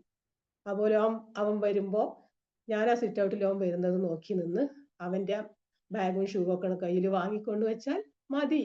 പിന്നെ നമ്മളെ മക്കള് നമ്മൾ പറഞ്ഞത് കേൾക്കും. പിന്നെ നമുക്ക് അവരോട് ചൂടാവണോ? പിന്നെ നമുക്ക് ദേഷ്യം വരാൻ കാര്യമുണ്ടോ? കാരണം എന്താ? ഞാൻ എന്നെ നിയന്ത്രിച്ചു. എന്നോട് പറഞ്ഞു, എന്നോട് ഒരു ലവ് ചെയ്തു, നീ നല്ലവളാണ്, നീ കുട്ടികളോട് ദേഷ്യപ്പെടണ്ട, നീ ഹസ്ബൻഡിനോട് ദേഷ്യപ്പെടണ്ട. അപ്പൊ അവരൊക്കെ എന്നെ സ്നേഹിക്കാൻ തുടങ്ങി. ഇപ്പൊ ഞങ്ങളെ കുടുംബം ഭയങ്കര ഹാപ്പിയാണ്, അല്ലെ? അതുപോലെ അടുത്ത ഒരു ടിപ്പ് എന്താണ്? പ്രാക്ടീസ് പോസിറ്റീവ് സെൽഫ് ടാക്ക്, അല്ലെ? പോസിറ്റീവായ കാര്യങ്ങൾ പറയാൻ ശ്രമിക്കുക. ഞാൻ കേട്ടൊരു അധികം ആൾക്കാരും പറയും, എന്തൊക്കെയാണെന്ന് ചോദിച്ചാൽ പറയും, എന്താ അങ്ങനെ പോണ്, എന്തോ ഒരു ജീവിതം, നേരം വെളുക്കണ് രാത്രിയാവണ്, അതെല്ലാവർക്കും ഉള്ളതല്ലേ, നേരം വെളുത്താ രാത്രി ആവാതിരിക്കും. ഞാൻ പറയും, നിങ്ങളൊരു പോസിറ്റീവായിട്ട് ചിന്തിക്കും. നേരം വെളുത്താ എന്തായാലും രാത്രിയാവും. ജനിച്ചാ മരിക്കും എന്ന് പറയുന്ന പോലെ നേരം വെളുത്താ രാത്രിയാവാതിരിക്കും. നമ്മൾ പോസിറ്റീവായി ചിന്തിക്കുക. ഈ ഇല്ലായ്മകളും വല്ലായ്മകളും അത് ഇനി നമ്മൾ ഒരാളോട് പറഞ്ഞെന്ന് വെച്ച് നമ്മുടെ ഇല്ലായ്മകൾ ഇല്ലാതെയാവോ? അവര് കൊണ്ടുത്തരുവോ? അല്ലെ? അത്യാവശ്യം നമ്മളെ പറയാൻ പറ്റുന്ന ആൾക്കാരോട്, അപ്പൊ നമ്മളെ സ്നേഹിക്കുന്ന, നമുക്കൊരാപത്ത് വന്നാൽ നമ്മുടെ കൂടെ ഉണ്ടാവും, നമുക്ക് നന്മ വരണം എന്ന് പ്രാർത്ഥന ഉണ്ടാവുമെന്ന് ഉറപ്പുള്ള ആൾക്കാരോട് പറയാം നമ്മുടെ ഇല്ലായ്മകളും നമ്മളെ ബുദ്ധിമുട്ടുകളൊക്കെ. മറ്റുള്ളവരോടൊക്കെ എന്തിനു പറയണം? അപ്പൊ അവരൊക്കെ ചോദിക്കും, രാവിലെ നമ്മളെ വൈസാൻസ് നമ്മൾ എവിടെന്നെങ്കിലൊക്കെ കാണുമ്പോ, എന്തൊക്കെ വിശേഷം? ഹാപ്പി ആയിട്ട് പോകുന്നു, സുഖമായിട്ട് പോകുന്നു. പറഞ്ഞു നോക്ക്, എന്താ നമുക്ക് സുഖല്ലേ? ഇനിയിപ്പോ അവരോട് അങ്ങനെ പോകുന്നു പറഞ്ഞാ നമുക്ക് സുഖം കിട്ടുമോ? അപ്പൊ അത് പറയണ്ട, നമ്മള് ഹാപ്പി ആയിട്ട് പോകും. നമ്മുടെ ഉള്ളിൽ എന്താണോ അതാണ് നമ്മളെ പുറത്തേക്ക് വരുന്നത് എന്നാ. ഇപ്പൊ APJ അബ്ദുൽ കലാം പണ്ട് കടപ്പുറത്തൂടി പത്രക്കെട്ടുമായിട്ട് നിൽക്കുമ്പോ പുറത്ത് പ്ലെയിന് പോകുന്നത് കണ്ടിട്ടാണ് പറഞ്ഞത്, ഞാനും അതുപോലെ പ്ലെയിൻ ഉണ്ടാക്കി പറത്തുന്ന് പറഞ്ഞ ആളാണ്. അയാള് പറഞ്ഞതുപോലെ അയാളായിത്തീർന്നു, അല്ലെ? അങ്ങനെ നമ്മൾ എന്താണ് പറയുന്നത് അതായിത്തീരും. അപ്പൊ ഞാൻ പറഞ്ഞില്ലേ, നീ ഒരു ടീച്ചർ ആണോ എന്ന് എന്നോട് ചോദിച്ചപ്പോ ഞാനൊരു ടീച്ചർ ആണ് എന്ന് ഞാൻ പറയൽ തുടങ്ങി. ഞാനൊരു ടീച്ചറായി. അപ്പൊ അതുപോലെ നമ്മൾ എന്ത് ചെയ്യണം? വേണ്ടാത്ത നെഗറ്റീവ്സ് ഒന്നും പറയണ്ട. നമ്മളെ ഇല്ലായ്മകൾ നമ്മൾ പറഞ്ഞു നടക്കണ്ട. ഇല്ലായ്മ പറഞ്ഞു നടന്നാൽ അതിന്റെ ഹോർമോണാണ് പിന്നെ നമ്മുടെ ശരീരത്തിൽ ഉണ്ടാവുക. ചില ആൾക്കാരുണ്ട്, അല്ലേ? കുറച്ച് പ്രായമായ ആൾക്കാരാണ് അധികം അത് പറയാ. പക്ഷെ അവരെ പറഞ്ഞിട്ട് കാര്യമില്ല, അവരൊന്നും ഇനി നമുക്ക് നന്നാക്കാനൊന്നും പറ്റൂല. ചോദിച്ചപ്പോ എന്താ എപ്പോഴും അസുഖാണേ, അതാണ് ഇതാണ് അങ്ങനെയാണ്, അല്ലെ? എനിക്ക് എപ്പോഴും മാറാത്ത ഹോസ്പിറ്റലിൽ പോകണം, അങ്ങനെ എപ്പോഴും അസുഖമാണ്. അവർക്ക് അസുഖം ഇല്ലാത്ത ടൈമില്ല. പക്ഷെ നമ്മൾ ഇങ്ങനെ എപ്പോഴും അസുഖം എന്ന് പറഞ്ഞിരുന്ന എന്താണ്? ഈ അസുഖത്തിന് പറ്റിയ ഹോർമോണാണ് നമ്മുടെ ശരീരം ഉത്പാദിപ്പിക്കുന്നത്. മനസ്സ്, നമ്മുടെ ബ്രെയിൻ അതാണ് ആലോചിക്കുന്നത്. ഇവർക്ക് എപ്പോഴും അസുഖം വേണം എന്നൊരു ചിന്തയാണ് ഇവർക്കുള്ളത്, അതുകൊണ്ട് ഇവർക്ക് അസുഖം കൊടുത്തേക്കാം. അങ്ങനെ നമ്മൾ രോഗിയാവും. അപ്പൊ അല്ല, ഇപ്പൊ ഏകദേശം ഇൻ കേസ് നമ്മളൊരു പനി പിടിച്ച് കിടക്കുകയാണ്. ഇപ്പൊ പനിയാണെങ്കിൽ വീട്ടിൽ കുറെ ആൾക്കാരൊക്കെ ഉണ്ട്, കുഴപ്പമില്ല, അമ്മയൊക്കെ ഉണ്ട്, നമുക്ക് ചൂടുവെള്ളമൊക്കെ ഉണ്ടാക്കി തരാൻ ആളുണ്ട്. അപ്പൊ നമുക്ക് നന്നായിട്ട് പനിക്കും, നമ്മൾ ക്ഷീണിച്ച് കിടക്കും. നേരെ മറിച്ച് വീട്ടിൽ ആരുമില്ല, ചെറിയൊരു മോനോ മോളോ നമുക്കുണ്ട്, വീട്ടിൽ ആരുമില്ല, പനിച്ച് കിടക്കാൻ പറ്റുമോ നമുക്ക്? നമ്മുടെ പോയ വഴി നമ്മൾ കാണൂല അല്ലെ? അപ്പൊ അതാണ് നമ്മുടെ സൗകര്യം. നമ്മുടെ മനസ്സ് എന്താണോ പറയുന്നത് അതാണ് നമ്മുടെ ശരീരം പ്രവർത്തിക്കുന്നത്, നമ്മുടെ ശരീരത്താവുന്നത്. ഇപ്പോ കുറെ മുണ്ടുണ്ടായിരുന്ന സിനിമാ നടി ശ്രീവിദ്യ അല്ലെ, അത് ഞാൻ ഇത് വായിച്ചതാണ്. അത് എത്രത്തോളം ശരിയാണോ എന്ന് എനിക്കറിയില്ല, എന്നാലും ഞാൻ നിങ്ങളോട് പറയാം. ഇവര് അധിക സിനിമയിലും ഒരു ക്യാൻസർ പേഷ്യന്റ് ആയിട്ടാണ് ഇത്ര അഭിനയിച്ചിരുന്നത്. അങ്ങനെ അഭിനയിച്ച് അവസാനം ഇവർക്ക് ക്യാൻസർ വന്നു. ക്യാൻസർ വന്നിട്ടാണ് അവര് മരിച്ചു എന്നൊക്കെ വായിച്ചത്. അതുപോലെ ചാന്തുകൊട്ടിൽ ദിലീപ് ലെ ഒരു പെണ്ണായിട്ട് അഭിനയിച്ചിട്ട് പിന്നെ അയാൾ പറയുന്നുണ്ട് എത്രയോ മാസോ ഒരു വർഷമൊക്കെ വേണ്ടി വന്നു ആ രംഗത്തു നിന്ന്, ആ സ്വഭാവത്തിൽ നിന്ന് ഇയാൾക്കൊരു മാറിയൊരു പൗരുഷം വരാൻ കുറച്ച് പ്രയാസപ്പെട്ടു എന്നാ പറയുന്നത്. അപ്പൊ നമ്മൾ എന്താണോ ചിന്തിക്കുന്നത്, നമ്മൾ എന്താണോ പ്രവർത്തിക്കുന്നത്, അതാണ് നമ്മൾ ആയിത്തീരുക എന്നാണ് പറയുന്നത് അല്ലെ? അതുപോലെ എന്താണ് അടുത്ത നമുക്ക് സെൽഫ് ലവ് വരുത്താൻ എന്താണ്? നമ്മൾ ഗ്രാറ്റിറ്റ്യൂഡ് പ്രാക്ടീസ് ചെയ്യണം. എന്താണ് ഗ്രാറ്റിറ്റ്യൂഡ്? നന്ദി പറയുക അല്ലെ? എന്തിന്? അപ്പൊ നമ്മൾ എന്ത് കാര്യത്തിന് ഞാൻ നന്ദി പറയണ്? എനിക്ക് എന്താ ഉള്ളത്? ഇതോ ഓഫീസിൽ പോണ്, വരുന്ന്, കുട്ടികളെ കാര്യം നോക്കുന്നു. ആണുങ്ങളാണെങ്കിൽ പറയും ഓഫീസിൽ പോന്ന് ഒരു മാസം തികയൂല, അപ്പക്കിന് കിട്ടിയ കാശൊക്കെ 15-ാം തീയതി ആകുമ്പോക്കിനെ പോകും, പിന്നെ അടുത്ത 2-ാം തീയതി വരുമ്പോക്കിന് കുറെ കട ആയിട്ടുണ്ടാവും, അതാണ് ഇതാണ്. പിന്നെ ആരോടെയാ നന്ദി പറയണ്? ദൈവത്തിന് പോലും എന്നോട് ഇഷ്ടമല്ല. അപ്പൊ ആ വാക്കുകൾ വേണ്ട. നന്ദി പറയാൻ ഞാൻ ആദ്യം നിങ്ങൾക്കൊരു കാരണം പറഞ്ഞുതരാം. നമ്മൾ ശ്വസിക്കണില്ലേ? എത്ര പേരാണ് ഓക്സിജൻ വെച്ച് കിടക്കുന്നത് അല്ലെ? കാശ് കൊടുത്ത് ഓക്സിജൻ സിലിണ്ടർ വാങ്ങുന്നേ, ഒന്ന് ആലോചിച്ച് നോക്കൂ. ഈ ഓക്സിജൻ ഒന്ന് കാശ് കൊടുത്ത് വാങ്ങാൻ നിന്നാല് എത്ര പോവും അല്ലെ? നമ്മൾ നന്നായിട്ട് ശ്വസിക്കണില്ലേ? അത് മതി നമുക്ക് നന്ദി പറയാം. അതിന് താങ്ക് ഗോഡ്, എന്നെ ഇന്ന് ജീവിപ്പിച്ചതിന് ദൈവത്തിനോട് നന്ദി പറയാ, അല്ലെങ്കിൽ പ്രപഞ്ചത്തോട് നന്ദി പറയാ. എത്ര പേര് തലേന്ന് ഉറങ്ങിക്കിടന്നു, രാവിലെ എണീറ്റില്ല. വീട്ടുകാർ ചെന്ന് വിളിക്കുമ്പോ മരവിച്ച് ഐസായി കിടക്കുന്ന കാഴ്ച നമ്മൾ പലരും പറയുന്നത് കേട്ടാ. നമുക്കത് സംഭവിച്ചിട്ടില്ല. നമുക്ക് പിന്നെ ഒരു ദിവസം തന്നു, പറയാ താങ്ക് ഗോഡ് എന്നെ ജീവിപ്പിച്ചതിന്. കണ്ണു തുറന്നു നോക്കി, ചുറ്റും പ്രകാശം കാണുന്നു, മക്കളെ കാണുന്നു, ഭർത്താവിനെ കാണുന്നു, താങ്ക് ഗോഡ്. ഭക്ഷണം ഉണ്ടാക്കാൻ നമ്മുടെ സ്റ്റോർ റൂമിൽ ചെന്ന് നോക്കി, പല സാധനങ്ങളും നിരന്ന് നിൽക്കുന്നു, താങ്ക് ഗോഡ്. ഇനി ആണുങ്ങളാണെങ്കിൽ അവര് പോവാൻ ഒരുങ്ങുക, അത് ആ മുറ്റത്ത് അവർക്ക് വണ്ടി, സ്കൂട്ടർ, ബൈക്ക്, കാറ്, എന്തെല്ലാം സൗകര്യങ്ങൾ ദൈവം തന്നു, പറയൂ താങ്ക് ഗോഡ്. എല്ലാത്തിനും മക്കളോട്, ഭാര്യയോട്, ഭർത്താവിനോട്, അച്ഛനോട്, ഉമ്മയോട്, ഉപ്പയോടൊക്കെ നമുക്കൊരു ഗ്രാറ്റിറ്റ്യൂഡ് ഉണ്ടായിരിക്കണം. അതിനോട് മാത്രമല്ല, എല്ലാത്തിനും, നമ്മുടെ വീടിനോട്, നമ്മുടെ പ്രപഞ്ചത്തോട്, എല്ലാത്തോടും നമ്മൾക്ക് എപ്പോഴും ഒരു നന്ദി ഉണ്ടായിരിക്കണം നമ്മുടെ ജീവിതത്തിൽ. അതാണ് ആദ്യം വേണ്ടത്. അതുപോലെ എന്താണ് മറ്റൊരു കാര്യം? അപ്രീഷിയേഷൻ കൊടുക്കണം. Appreciate your self. നമ്മൾ നമ്മളെ തന്നെ അഭിനന്ദിച്ചുകൊണ്ടിരിക്കണം അല്ലെ? നമ്മളെ മറ്റാരും വന്ന് അഭിനന്ദിക്കാനൊന്നും ഉണ്ടാവില്ല. നീ ഒരു സംഭവാട്ടോ, ഇങ്ങനെ കുറച്ചൊക്കെ ഇങ്ങനെ പറയും. എന്തെങ്കിലുമൊക്കെ നമുക്കൊരു അവാർഡ് വാങ്ങേ, എന്തെങ്കിലും ഒരു പ്രൈസ് കിട്ടുകയൊക്കെ ചെയ്താല് അപ്പൊ ഒരു തംസപ്പും കുറച്ച് മെഡലും ഇതൊക്കെ നമുക്ക് അങ്ങനെ തരും, ഒരു അഭിനന്ദനമൊക്കെ കിട്ടും. പക്ഷെ എന്നും കിട്ടുമോ? ഇല്ല അല്ലെ? അപ്പൊ എന്ത് ചെയ്യണം? നമ്മൾ നമ്മളെ തന്നെ ഒന്ന് അഭിനന്ദിച്ച്, ഇത് കൊള്ളാട്ടോ, ഒന്ന് പുറത്തൊക്കെ തട്ട്, ഹനിസ ഒരു സംഭവാട്ടോ, ഞാൻ തന്നെ എന്നെ പറയാം. അത് നമ്മുടെ ജീവിതത്തിൽ നല്ലൊരു മാറ്റം കൊണ്ടുവരും. അപ്പൊ ഇതിൽ കണ്ടിട്ടില്ലേ, ഈ കുട്ടികളൊക്കെ കാർട്ടൂൺ കണ്ടിട്ടില്ലേ നിങ്ങൾ? അതിലുണ്ടല്ലോ മിസ്റ്റർ ബീൻ എന്നൊരു കഥാപാത്രം ഉണ്ട് അല്ലേ? അയാൾ എപ്പോഴും ചെയ്യും ഹായ്, എന്തോ യു ആർ ഗുഡ് ബോയ് എന്തോ പറഞ്ഞിട്ട് ഇങ്ങനെ തട്ടും, മീമി എന്ന് പറഞ്ഞിട്ട് അയാളെ പുറത്തും തലയിലും ഒക്കെ തട്ടും. അങ്ങനെ നമ്മളെ ആണ് അഭിനന്ദിക്കുന്നത്. ആരും നമ്മളെ കുറിച്ച് നല്ലത് പറയാനൊന്നും വരില്ല, അപ്പൊ നമ്മളങ്ങോട്ട് പറയാം. അതുപോലെ എന്താണ് പിന്നെ നമ്മൾ കംപ്ലൈന്റ് പറയുന്നത്, മറ്റുള്ളവരെ കമ്പയർ ചെയ്യുക, നമ്മളുമായിട്ട് കമ്പയർ ചെയ്യുക, നമ്മളെ ക്രിറ്റിസിസം ചെയ്യുക, ഇങ്ങനെയുള്ള കാര്യങ്ങളൊക്കെ ഒഴിവാക്കുക. അല്ലെ? ഈ കംപ്ലൈന്റ് പറയുന്നത് എന്ന് പറഞ്ഞാൽ എന്താ?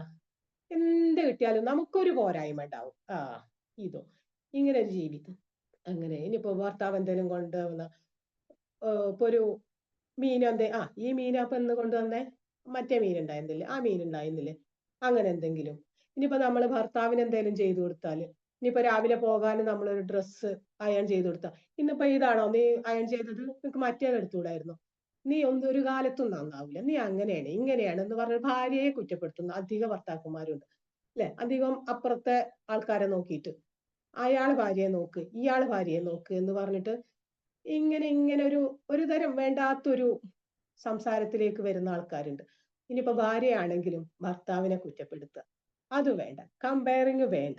നമുക്ക് കുറ്റപ്പെടുത്തലില്ലാതെ നിങ്ങൾ കൊണ്ടു തന്നത് നല്ലതാണ് എന്ന് പറഞ്ഞിട്ട് കിട്ടിയതിൽ സന്തോഷിച്ചിട്ട് നല്ലൊരു ജീവിതം ജീവിക്കുക.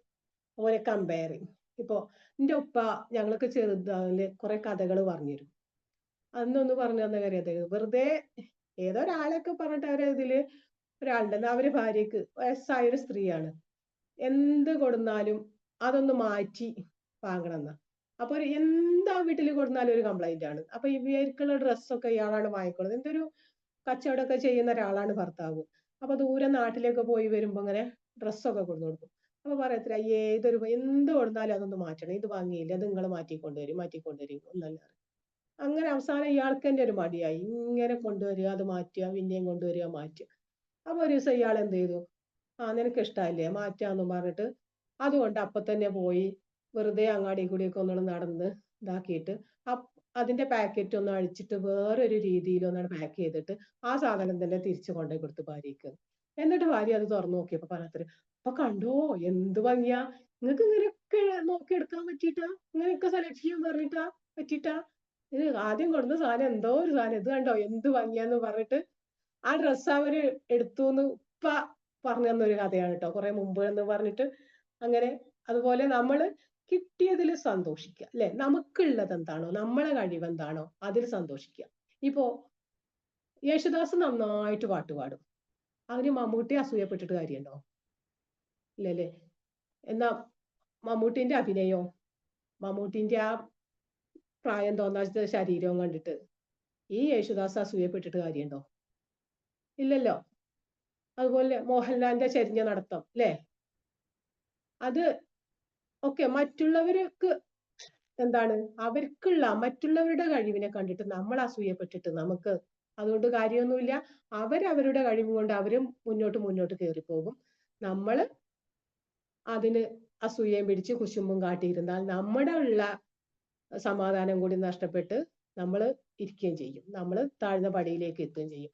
അപ്പോൾ അങ്ങനെയുള്ള അനാവശ്യ ചിന്തകളൊക്കെ നമ്മൾ ജീവിതത്തിൽ നിന്ന് മാറ്റുക, കംപ്ലൈന്റ് പറച്ചിലൊക്കെ മാറ്റുക. അല്ലെ? അതുപോലെ നല്ല ഭക്ഷണം കഴിക്കുക, സമയത്തിന് ഭക്ഷണം കഴിക്കുക. അത് പ്രത്യേകിച്ച് സ്ത്രീകൾക്കാണ് സമയത്തിന് ഭക്ഷണം കഴിക്കാതിരിക്കല്. ഏറ്റവും പ്രത്യേകിച്ച് വീട്ടമ്മമാർക്ക്. അവര് സമയത്ത് ഭക്ഷണം കഴിക്കൂല. ഈ ജോലിയോട് തീരട്ടെ, ആ ജോലി തീരട്ടെ, ഇത് ചെയ്യട്ടെ, അങ്ങനെ ചെയ്യട്ടെ എന്ന് എല്ലാ ജോലിയും. രാവിലെ ബ്രേക്ക്ഫാസ്റ്റ് കഴിഞ്ഞാൽ മിക്ക അമ്മമാരും വീട്ടിൽ ഭക്ഷണം കഴിക്കുന്നത് പിന്നെ എപ്പോഴാ? ഉച്ചക്കൊരു 2:30 കഴിഞ്ഞ് 3 മണി 3:30 ആ സമയത്താവും എല്ലാ ജോലിയും തീർന്നിട്ട്. അപ്പൊ അത് മാറ്റി വെക്കുക, സമയത്ത് ഭക്ഷണം കഴിക്കുക. നമുക്ക് വിശന്നിരിക്കുമ്പോ നമ്മളെ ശരീരത്തിൽ പല ആസിഡുകളും പല ഹോർമോൺസുകളും ഒക്കെ ഉൽപ്പാദിപ്പിക്കുന്നുണ്ട്. അപ്പൊ അതിനൊക്കെ തരണം ചെയ്യുന്നത് നമ്മൾ ആ സമയത്ത് ഭക്ഷണം കഴിക്കണം. അല്ലെങ്കിൽ അത് നമ്മുടെ ശരീരത്തിന് ഹാനികരമായിട്ടാണ് വരുന്നത്. ഗ്യാസ് ആയിട്ടും അൾസർ ആയിട്ടും പല കാര്യങ്ങളായിട്ട് വരും. അപ്പോൾ നമുക്ക് വിശക്കുമ്പോൾ നമ്മളൊരു ടൈം ലിമിറ്റ് വെക്കുക, ഇന്ന സമയത്ത് ഭക്ഷണം കഴിക്കണം, ഇന്ന സമയത്ത് റെസ്റ്റ് എടുക്കണം, അത് കഴിഞ്ഞിട്ട് എടുക്കണം ബാക്കിയുള്ള ജോലി. അവിടെ കിടന്നോട്ടെ, ആരും ഒന്നും ചെയ്യാനൊന്നുമില്ലല്ലോ, നമ്മൾ തന്നെ ചെയ്യണ്ടേ. അപ്പൊ ആ സമയത്തിന് ഭക്ഷണം കഴിക്കുക. അതുപോലെ വസ്ത്രത്തിന്റെ കാര്യം, വസ്ത്രമൊക്കെ ഒരു നന്നായിട്ട് വസ്ത്രം ധരിക്കുക. വീട്ടിലാണെന്ന് വിചാരിച്ചിട്ട് കൈയൊക്കെ കഴുകുമ്പോൾ അതിങ്ങനെ ഡ്രസ്സിൽ തുടക്കും, അപ്പുറത്തുനിന്ന് ഒന്ന് എടുക്കും അതും ഡ്രസ്സ് തുടക്കും, അതും ചെയ്യാതെ നമ്മളെ കൈയൊക്കെ തുടക്കാനും നല്ലൊരു ടവലോ ഇപ്പൊ മിക്കവാറും അങ്ങനെയൊന്നും ഇല്ല. എന്നാലും നനഞ്ഞ കൈയൊന്നും ഡ്രസ്സിൽ തുടക്കാതെ നമ്മൾ എപ്പോഴേ കണ്ടാലും നമ്മളൊരു നല്ല വൃത്തിയായിട്ട് നിൽക്കുക. അല്ലെ? നിങ്ങൾ ഭംഗിയായിട്ടിരിക്കും, ഭംഗിയുള്ളവരെയാണ് ദൈവത്തിന് ഇഷ്ടം എന്നൊരു ചൊല്ലുണ്ട്. അല്ലെ? ദൈവം ഭംഗിയുള്ളവരാണ്. ഇനി ദൈവം വേണ്ട, പ്രപഞ്ചത്തിലേക്ക് നോക്കിയാലും പ്രപഞ്ചം എന്തുമാത്രം ഭംഗിയാ, പൂക്കളും പൂമ്പാറ്റകളും പറവകളും ഒക്കെ ആയിട്ട്, അല്ലേ? പ്രപഞ്ചത്തെ നമ്മൾ ചീത്തയാക്കുകയല്ലാതെ പ്രപഞ്ചം താനെ ചീത്തയായി വൃത്തിയില്ലാത്തൊരവസ്ഥ വന്നിട്ടുണ്ടോ? ഇത് മനുഷ്യരുടെ കൈകടത്തൽ കൊണ്ടല്ലേ പ്രപഞ്ചം ചില സമയത്ത് വൃത്തിയില്ലാതെ ആവുന്നത്. അപ്പൊ അതുപോലെ നമ്മളും വൃത്തിയിൽ നടക്കാൻ ശ്രമിക്കുക. അത് നമുക്ക് തന്നെ മനസ്സിനും ഒരു സന്തോഷം തരുന്ന കാര്യമാണ്, ഒരു സെൽഫ് ലവ് ഉണ്ടാക്കുന്ന കാര്യമാണ് വൃത്തിയില്.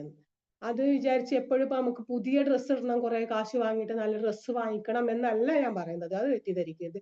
നമ്മുടെ ഉള്ള ഡ്രസ്സുകള് അതൊന്ന് തീരെ ചുരുണ്ടതൊക്കെ ആയിരിക്കുന്നാണെങ്കിൽ ഒന്ന് ഇസ്തിരിയിട്ട് ഒന്ന് അയൺ ചെയ്തൊക്കെ ആ ചുളിവൊക്കെ നിർത്തി അങ്ങനെ നമ്മൾ ഭർത്താവിന്റെ മക്കളെയൊക്കെ മുന്നിൽ നിന്നാല് നമുക്ക് തന്നെ നമ്മുടെ മനസ്സിലൊരു ഹാപ്പി വരും. ഇപ്പോ വസ്ത്രത്തിന്റെ കാര്യം പറയുമ്പോ എനിക്കൊരു കഥ ഓർമ്മ വരുന്ന, ഒരു എന്താണ് VK സുരേഷോ അങ്ങനെന്തോ പേരുള്ള ഒരാളുണ്ട്, ഒരു മോട്ടിവേഷൻ സ്പീക്കിംഗ് ഒക്കെ നടത്തുന്ന ഒരാളായിരിക്കും അല്ലെ. അയാളുടെ സ്പീച്ചിൽ കേട്ടതാ ഞാന്. അയാളുടെ നാട്ടിലൊരു എന്താണ് ഒരു മൊയ്തീനിക്ക് എന്തോ ഒരു ഇക്കാന്റെ പേര് പറഞ്ഞിട്ട് അയാൾ പറയണം, അയാൾക്ക് വാഴക്കൊല കച്ചവടമായിരുന്നു എന്നാ പറയുന്നത്.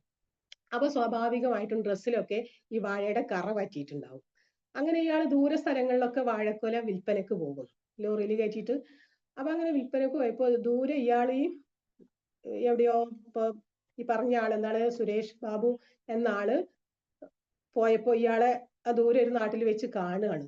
അപ്പൊ കണ്ടപ്പോ എന്താണ് ഇങ്ങനെ ഡ്രസ്സിൽ നിറയെ വാഴക്കറയും ഇതൊക്കെ പിടിച്ചിട്ടുള്ള ഒരു മുണ്ടും ഒരു പഴയൊരു ഷർട്ടൊക്കെയാണ് അവിടുന്ന് അയാൾ ഡ്രസ്സ് എന്ന് പറഞ്ഞു. അപ്പൊ ചോദിച്ചത്ര എന്താണ് ഇക്ക നിങ്ങൾ ഇങ്ങനെ ഒരു നല്ല ഡ്രസ്സൊക്കെ ഇട്ടൂടെ, എന്താണ് നിങ്ങളെ അവസ്ഥ ഒന്ന് നോക്കിയെന്നും പറഞ്ഞിട്ട്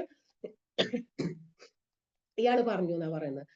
അപ്പൊ ഇയാൾ എന്താണ് പറഞ്ഞേ, ആ അതിനെന്തിന് നല്ല ഡ്രസ്സ് ഇടുന്നത്, ഇതേതോ നാട് ഏതോ സ്ഥലം ഏതോ ആൾക്കാര്, നമ്മൾ ആരറിയാൻ, നമ്മൾ നല്ല ഡ്രസ്സ് ഇട്ടിട്ട് എന്ത് കാര്യം, പഴയതിട്ടിട്ട് എന്ത് കാര്യം, ഇവിടെ ഇപ്പൊ ആരും നമ്മൾ അറിയാനൊന്നുമില്ല അല്ലെ. അതും അപ്പൊ ഇതൊക്കെ മതി, ഇതേത് നമ്മളെ നാടൊന്നല്ലേ, ഇതേതോ നാടല്ലേ, ഇതൊക്കെ മതി, ആരെന്നെ ശ്രദ്ധിക്കാം, എന്നെ ആരും അറിയില്ലല്ലോ ഇവിടെ, അങ്ങനെയൊന്നും പറഞ്ഞ് ഇയാളെ വിട്ടെന്ന് പറഞ്ഞു. പിന്നെ ഒരു ദിവസം ഇയാളെന്നെ ഇയാളെ സ്വന്തം നാട്ടിൽ വെച്ചിട്ട് കണ്ടുമുട്ടുകയാണ് രണ്ട് ആളും. അപ്പൊ കണ്ടുമുട്ടിയവഴും അതേ അവസ്ഥ, ആ കറ പിടിച്ച മുഷിഞ്ഞ ഡ്രസ്സും മുഷിഞ്ഞ മുണ്ടും ഷർട്ടും. അപ്പോഴും ചോദിച്ചു, അല്ലിക്ക അന്ന് വേറൊരു നാട്ടിൽ വെച്ച് കണ്ടപ്പോ നിങ്ങളോട് പറഞ്ഞപ്പോ നിങ്ങൾ എന്താ പറഞ്ഞേ, ആ അത് വേറെ ഏതോ നാട് ഏതോ ആൾക്കാര്, എന്നെ അറിയാത്ത നാട് എന്നെ അറിയാത്ത ആൾക്കാര്, എന്നെ ആരാ ശ്രദ്ധിക്കാന്ന്. എന്നാ അങ്ങനെയല്ലല്ലോ, ഇപ്പൊ തിരിച്ച് നിങ്ങളും ഇവിടെ നിങ്ങളുടെ നാട്ടിലല്ലേ, നമ്മളെ നാട്ടിലല്ലേ, ഇവിടെ എല്ലാവരും ഞങ്ങളൊക്കെ നിങ്ങളെ അറിയും, എന്നിട്ട് എന്താ നിങ്ങൾ ഈ ഡ്രസ്സ് ഇട്ടേ, ഇവിടുന്നെങ്കിലും നിങ്ങൾക്ക് ഒരു നല്ല ഡ്രസ്സ് ഇട്ടൂടെ. അപ്പൊ അയാള് പറഞ്ഞൊരു മറുപടിയാണ് എന്നെ രസിപ്പിച്ചത്. അപ്പൊ എന്താ അയാള് പറഞ്ഞു, ആ ഇവിടെ ഇപ്പൊ നിങ്ങളൊക്കെ എന്നെ അറിയുന്നതല്ലേ, ഇവിടെ ഇപ്പൊ ഞാൻ എന്തിട്ടാലെന്താ, പഴയതിട്ടാലെന്താ, പുതിയതിട്ടാലെന്താ, കറ പിടിച്ചിട്ടാലെന്താ, നിങ്ങൾക്കൊക്കെ അറിയില്ലേ ഞാൻ എന്താണെന്ന്, ഞാൻ ആരാണെന്ന്, പിന്നെ ഇപ്പൊ ഞാനൊന്ന് ഒരുങ്ങി ചമഞ്ഞു വരണോ. അതാണ് അയാൾ മറുപടി കൊടുത്തത്. അപ്പൊ എങ്ങനെയുണ്ട് അല്ലെ. അപ്പൊ അങ്ങനെ ഒരു അവസ്ഥയിലേക്ക് നമ്മൾ വന്നുകൂടാ. നമ്മൾ എന്താണ്, നമ്മൾ എപ്പോഴും ഒരു ഭംഗിയായിട്ട് ചത്ത് കിടന്നാലും ചമഞ്ഞു കിടക്കണം എന്നാ പറയാ അല്ലെ. നമ്മളൊരു ഭംഗിയായിട്ട് ഉള്ളത് ഒരു ഇതായിട്ട് നല്ല നീറ്റില്, ഇനിയിപ്പോ ബെഡ്റൂമിൽ പോവുകയാണെങ്കിലും ഒന്ന് കുളിച്ച് നല്ല ഡ്രസ്സൊക്കെ മാറ്റിയിട്ട് നല്ലൊരു രീതിയിൽ നമ്മൾ പോകും. ഓരോ സ്ഥലത്തും അതിൻ്റെതായ രീതിയിൽ നമ്മൾ നിൽക്കുക.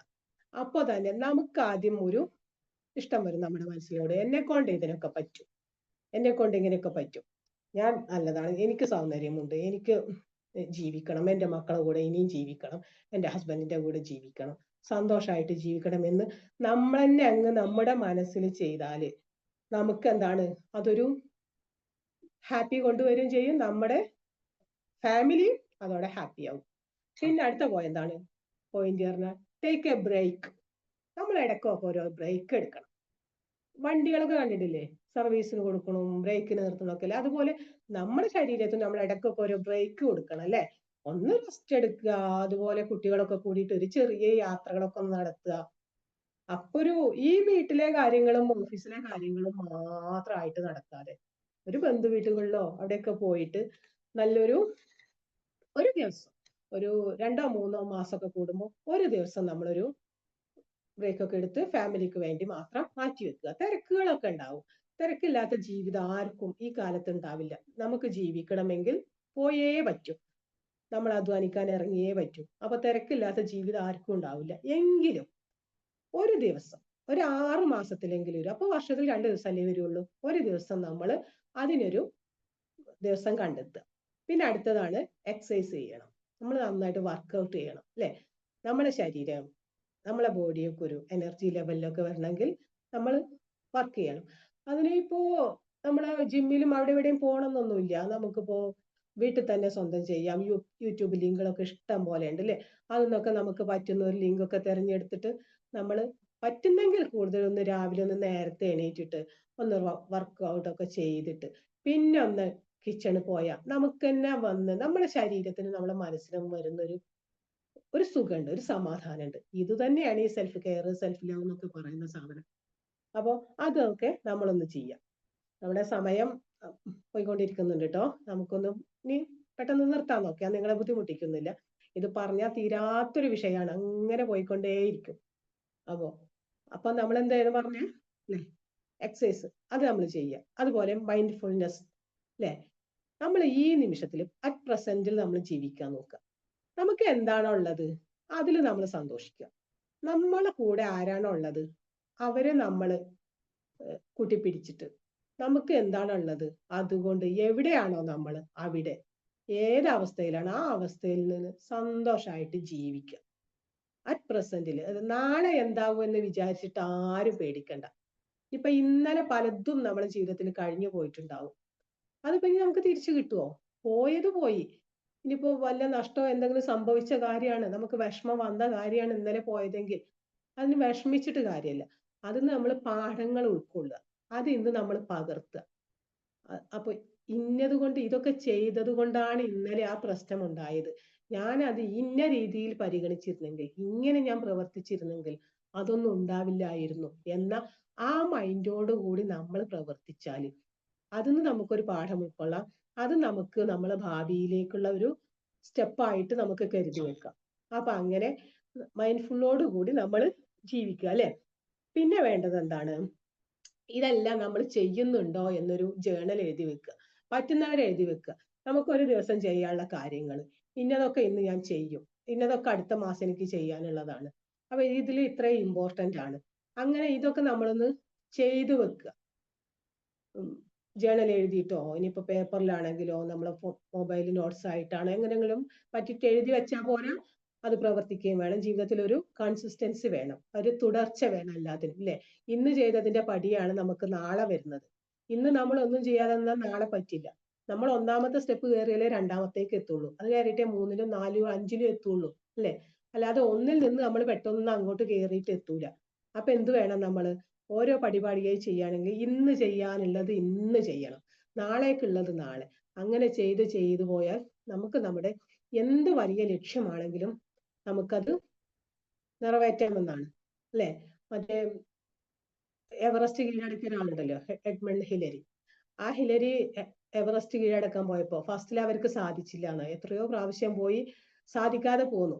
എന്നാലും അപ്പൊ അവരെ നാട്ടിലെ ആൾക്കാര് അവർക്കൊരു സ്വീകരണം കൊടുക്കാൻ തീരുമാനിച്ചു. ഇപ്പൊ അവര് എവറസ്റ്റ് കീഴടക്കിയില്ലെങ്കിലും നേരെ മുകളിൽ എത്തിയില്ലെങ്കിലും ഇത്രയും ശ്രമിച്ചല്ലോ എന്ന രീതിക്ക് അവർക്കൊരു അവരൊന്ന് എന്താ സ്വീകരണം കൊടുക്കാൻ തീരുമാനിക്കുകയാണ്. നമ്മൾ പറയില്ലേ പൊന്നാടെ കാണിച്ച് ആദരിക്കുക, ആ വാക്ക് എന്റെ മനസ്സിൽ വരുന്നില്ല, ആദരിക്കാൻ തീരുമാനിക്കുകയാണ്. അങ്ങനെ തീരുമാനിക്കുമ്പോൾ സ്റ്റേജിന്റെ മുന്നിൽ നമ്മളിങ്ങനെ ഫ്ലക്സ് വെക്കുമല്ലോ. അപ്പൊ ആ ഫ്ലക്സിന്റെ മുന്നിൽ എന്താണ്, ഹിമാലയം കീഴടക്കാൻ പോണ ആളല്ലേ, അപ്പൊ ഒരു പർവ്വതത്തിന്റെ ഒരു പിക്ചറും വെച്ചിട്ട് അതിന്റെ ഒരു ഫ്ലക്സും വെച്ചിട്ടുണ്ടെന്ന്. അപ്പൊ ഇങ്ങനെ കുറെ പറഞ്ഞു. പിന്നെ ഇവരെ സ്റ്റേജിലേക്ക് വിളിച്ചപ്പോ ഇവര് പ്രസംഗിക്കാൻ വന്നപ്പോ ഈ പിക്ചറിനോട് സദസ്യർക്ക് ബാക്ക് തിരിഞ്ഞിട്ട് പിക്ചറിനെ നോക്കി ചൂണ്ടിയിട്ട് പറഞ്ഞത്ര ചെയ്യാറ്, ഹേ എവറസ്റ്റേ, ഞാൻ പല പ്രാവശ്യം കയറിയിട്ട് നിന്നെ കീഴടക്കാൻ പറ്റിയില്ല, എന്നാൽ ഞാൻ നിന്നെ കീഴടക്കും. കാരണം നീ ഇനി വളരില്ല, പക്ഷെ ഞാൻ ഹിലരി ഇനിയും വളർന്നുകൊണ്ടേയിരിക്കും. എന്റെ വളർച്ച നിലച്ചിട്ടില്ല, നിന്റെ വളർച്ച നിലച്ചിട്ടുണ്ട്, നിനക്കിനി വളരാൻ പറ്റില്ല.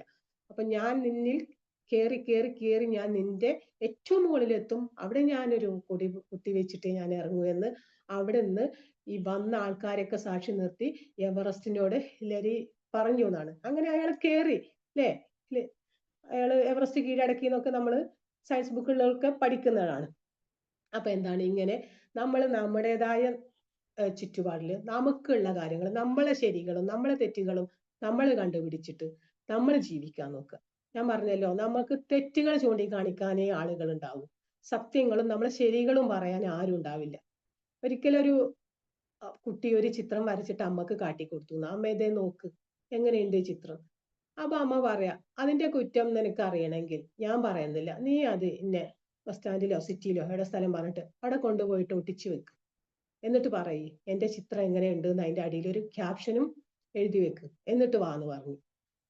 അപ്പോ ഈ കുട്ടി എഴുതി അങ്ങനെ അമ്മ പറഞ്ഞ പോലെ അത് എന്റെ ചിത്രം എങ്ങനെയുണ്ട് എന്ന് എഴുതി വെച്ചു കൊണ്ടുപോയി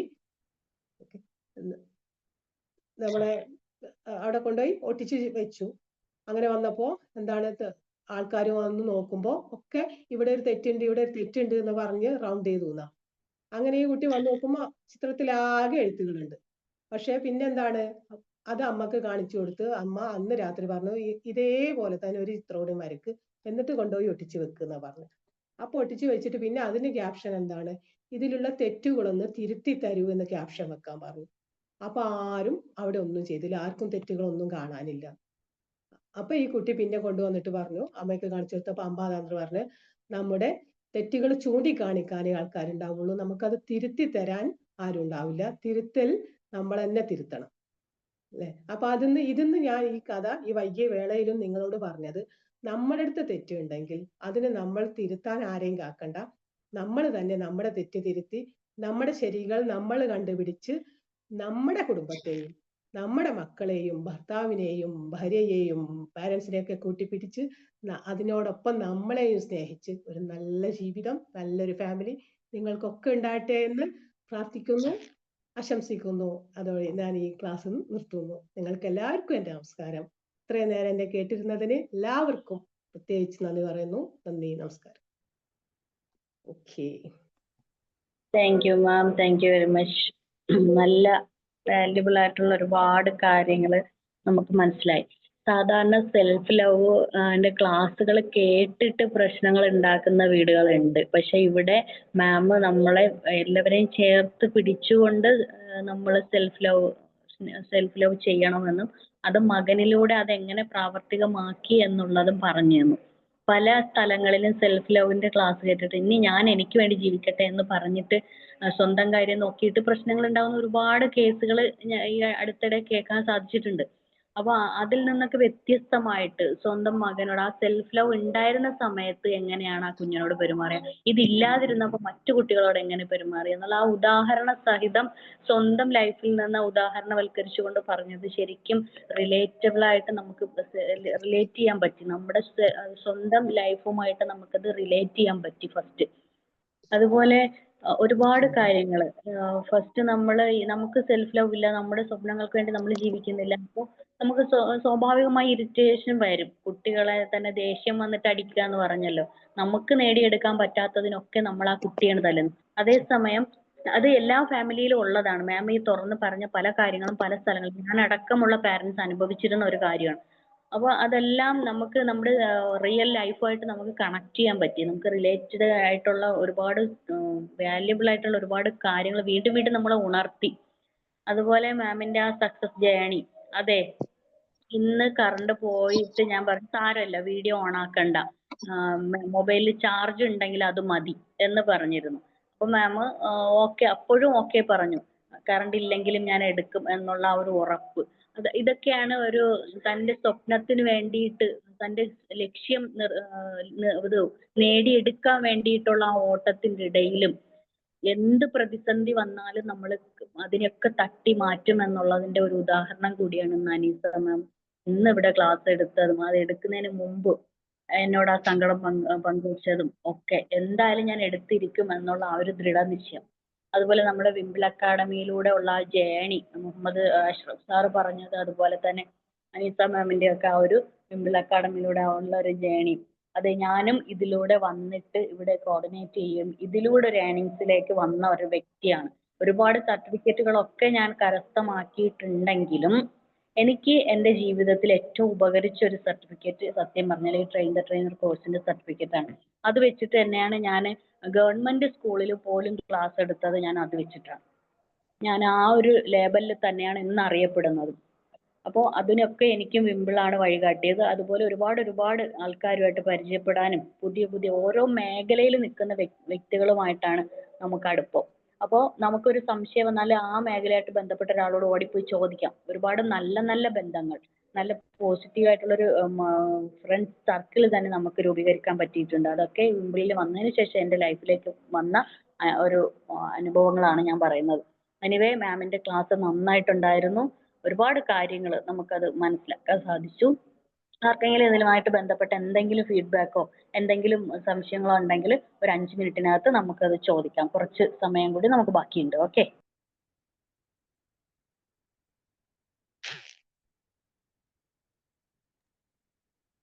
ഹലോ നിസ മാം, ഓക്കെ.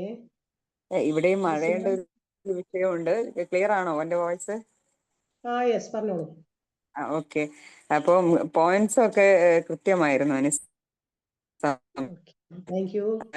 ലൈഫിനോട് ചേർന്ന് നിന്ന് പറഞ്ഞത് കൊണ്ട് തന്നെ നമുക്കത് പെട്ടെന്ന് ഫീൽ ചെയ്ത് റിലേറ്റീവ് ആയതുകൊണ്ട് തന്നെ, ലൈഫുമായിട്ട് റിലേറ്റീവ് ആയിട്ട് പറഞ്ഞതുകൊണ്ട് തന്നെ നമുക്കത് പെട്ടെന്ന് ക്യാച്ച് ചെയ്യാൻ പറ്റി എന്നുള്ളതാണ് എല്ലാവരുടെയും. അപ്പോൾ സ്വന്തം ലൈഫിലേക്ക് നോക്കി പറഞ്ഞതുകൊണ്ടായിരിക്കണം അത് ഭയങ്കരമായിട്ട് എഫക്റ്റീവ് ആയിരുന്നു മാമിന്റെ ഓരോ point. Thank you very much Aneesa ma'am. Thank you ma'am. Nisa ma'am, വളരെ നന്നായിരുന്നു ക്ലാസ്. ഒരുപാട് കാര്യങ്ങൾ പറഞ്ഞു. Thank you. Thank you. Shahina ma'am. അപ്പോൾ നമുക്ക് വൈൻഡപ്പ് ചെയ്യാം. ബാക്കി ഫീഡ്ബാക്ക് ഒക്കെ ഗ്രൂപ്പിൽ ഇതാക്കാം, പറയാം. ഓക്കെ. എനിവേ ഇവിടെ ക്ലാസ് എടുത്ത ഷാഹിന മാമിനും അതുപോലെ തന്നെ അനീസ മാമിനും അതുപോലെ ഇൻട്രോ പറഞ്ഞ നമ്മുടെ അഷ്റഫ് സാർ, എല്ലാവർക്കും ഒരിക്കൽ കൂടി ഞാൻ താങ്ക് യു പറയാണ്. അതിനേക്കാൾ ഉപരി നമ്മുടെ മാസ്റ്റർ ട്രെയിനർ ഫൈസൽ സാർ നമ്മളെപ്പോഴും സപ്പോർട്ട് ചെയ്ത് നിൽക്കുന്നതിനകത്ത് ഈ 19ാമത്തെ ബാച്ചിൽ തന്നെ വളരെ സൗഹൃദപരമായി സപ്പോർട്ട് ചെയ്ത് നിൽക്കുന്ന ഒരുപാട് ആൾക്കാരുണ്ട്. അവരോടൊക്കെ പ്രത്യേകം ഞാൻ താങ്ക്സ് പറയുന്നു. നമ്മളെ ഇതിലേക്കൊക്കെ കൊണ്ടുവന്ന ഒരുപാട് ഫ്രണ്ട്സ് ഉണ്ട്. അവരുടെയൊക്കെ നമ്മളെ ആ വളർച്ചയിൽ നമുക്കൊപ്പം നിന്ന് എല്ലാവരോടും, പ്രത്യേകിച്ച് ഫൈസൽ സാറ്, നിസാവ് സാർ, അവരോടൊക്കെ പ്രത്യേകിച്ച് ഒരിക്കൽ കൂടി ഞാൻ എൻ്റെ ഹൃദയത്തിൻ്റെ അടിത്തട്ടിൽ നിന്ന് ഞാനൊരു താങ്ക്സ് പറയാണ്. ഓക്കെ, നമുക്ക് വൈൻഡപ്പ് ചെയ്യാം. ഇനി നെക്സ്റ്റ് നമുക്കൊരു ട്രെയിനേഴ്സ് ടോപ്പായിട്ട് അടുത്ത ദിവസം നമുക്ക് കാണാം. Okay, thank you very much. Okay, thank you ma'am. Okay, thank you ma'am.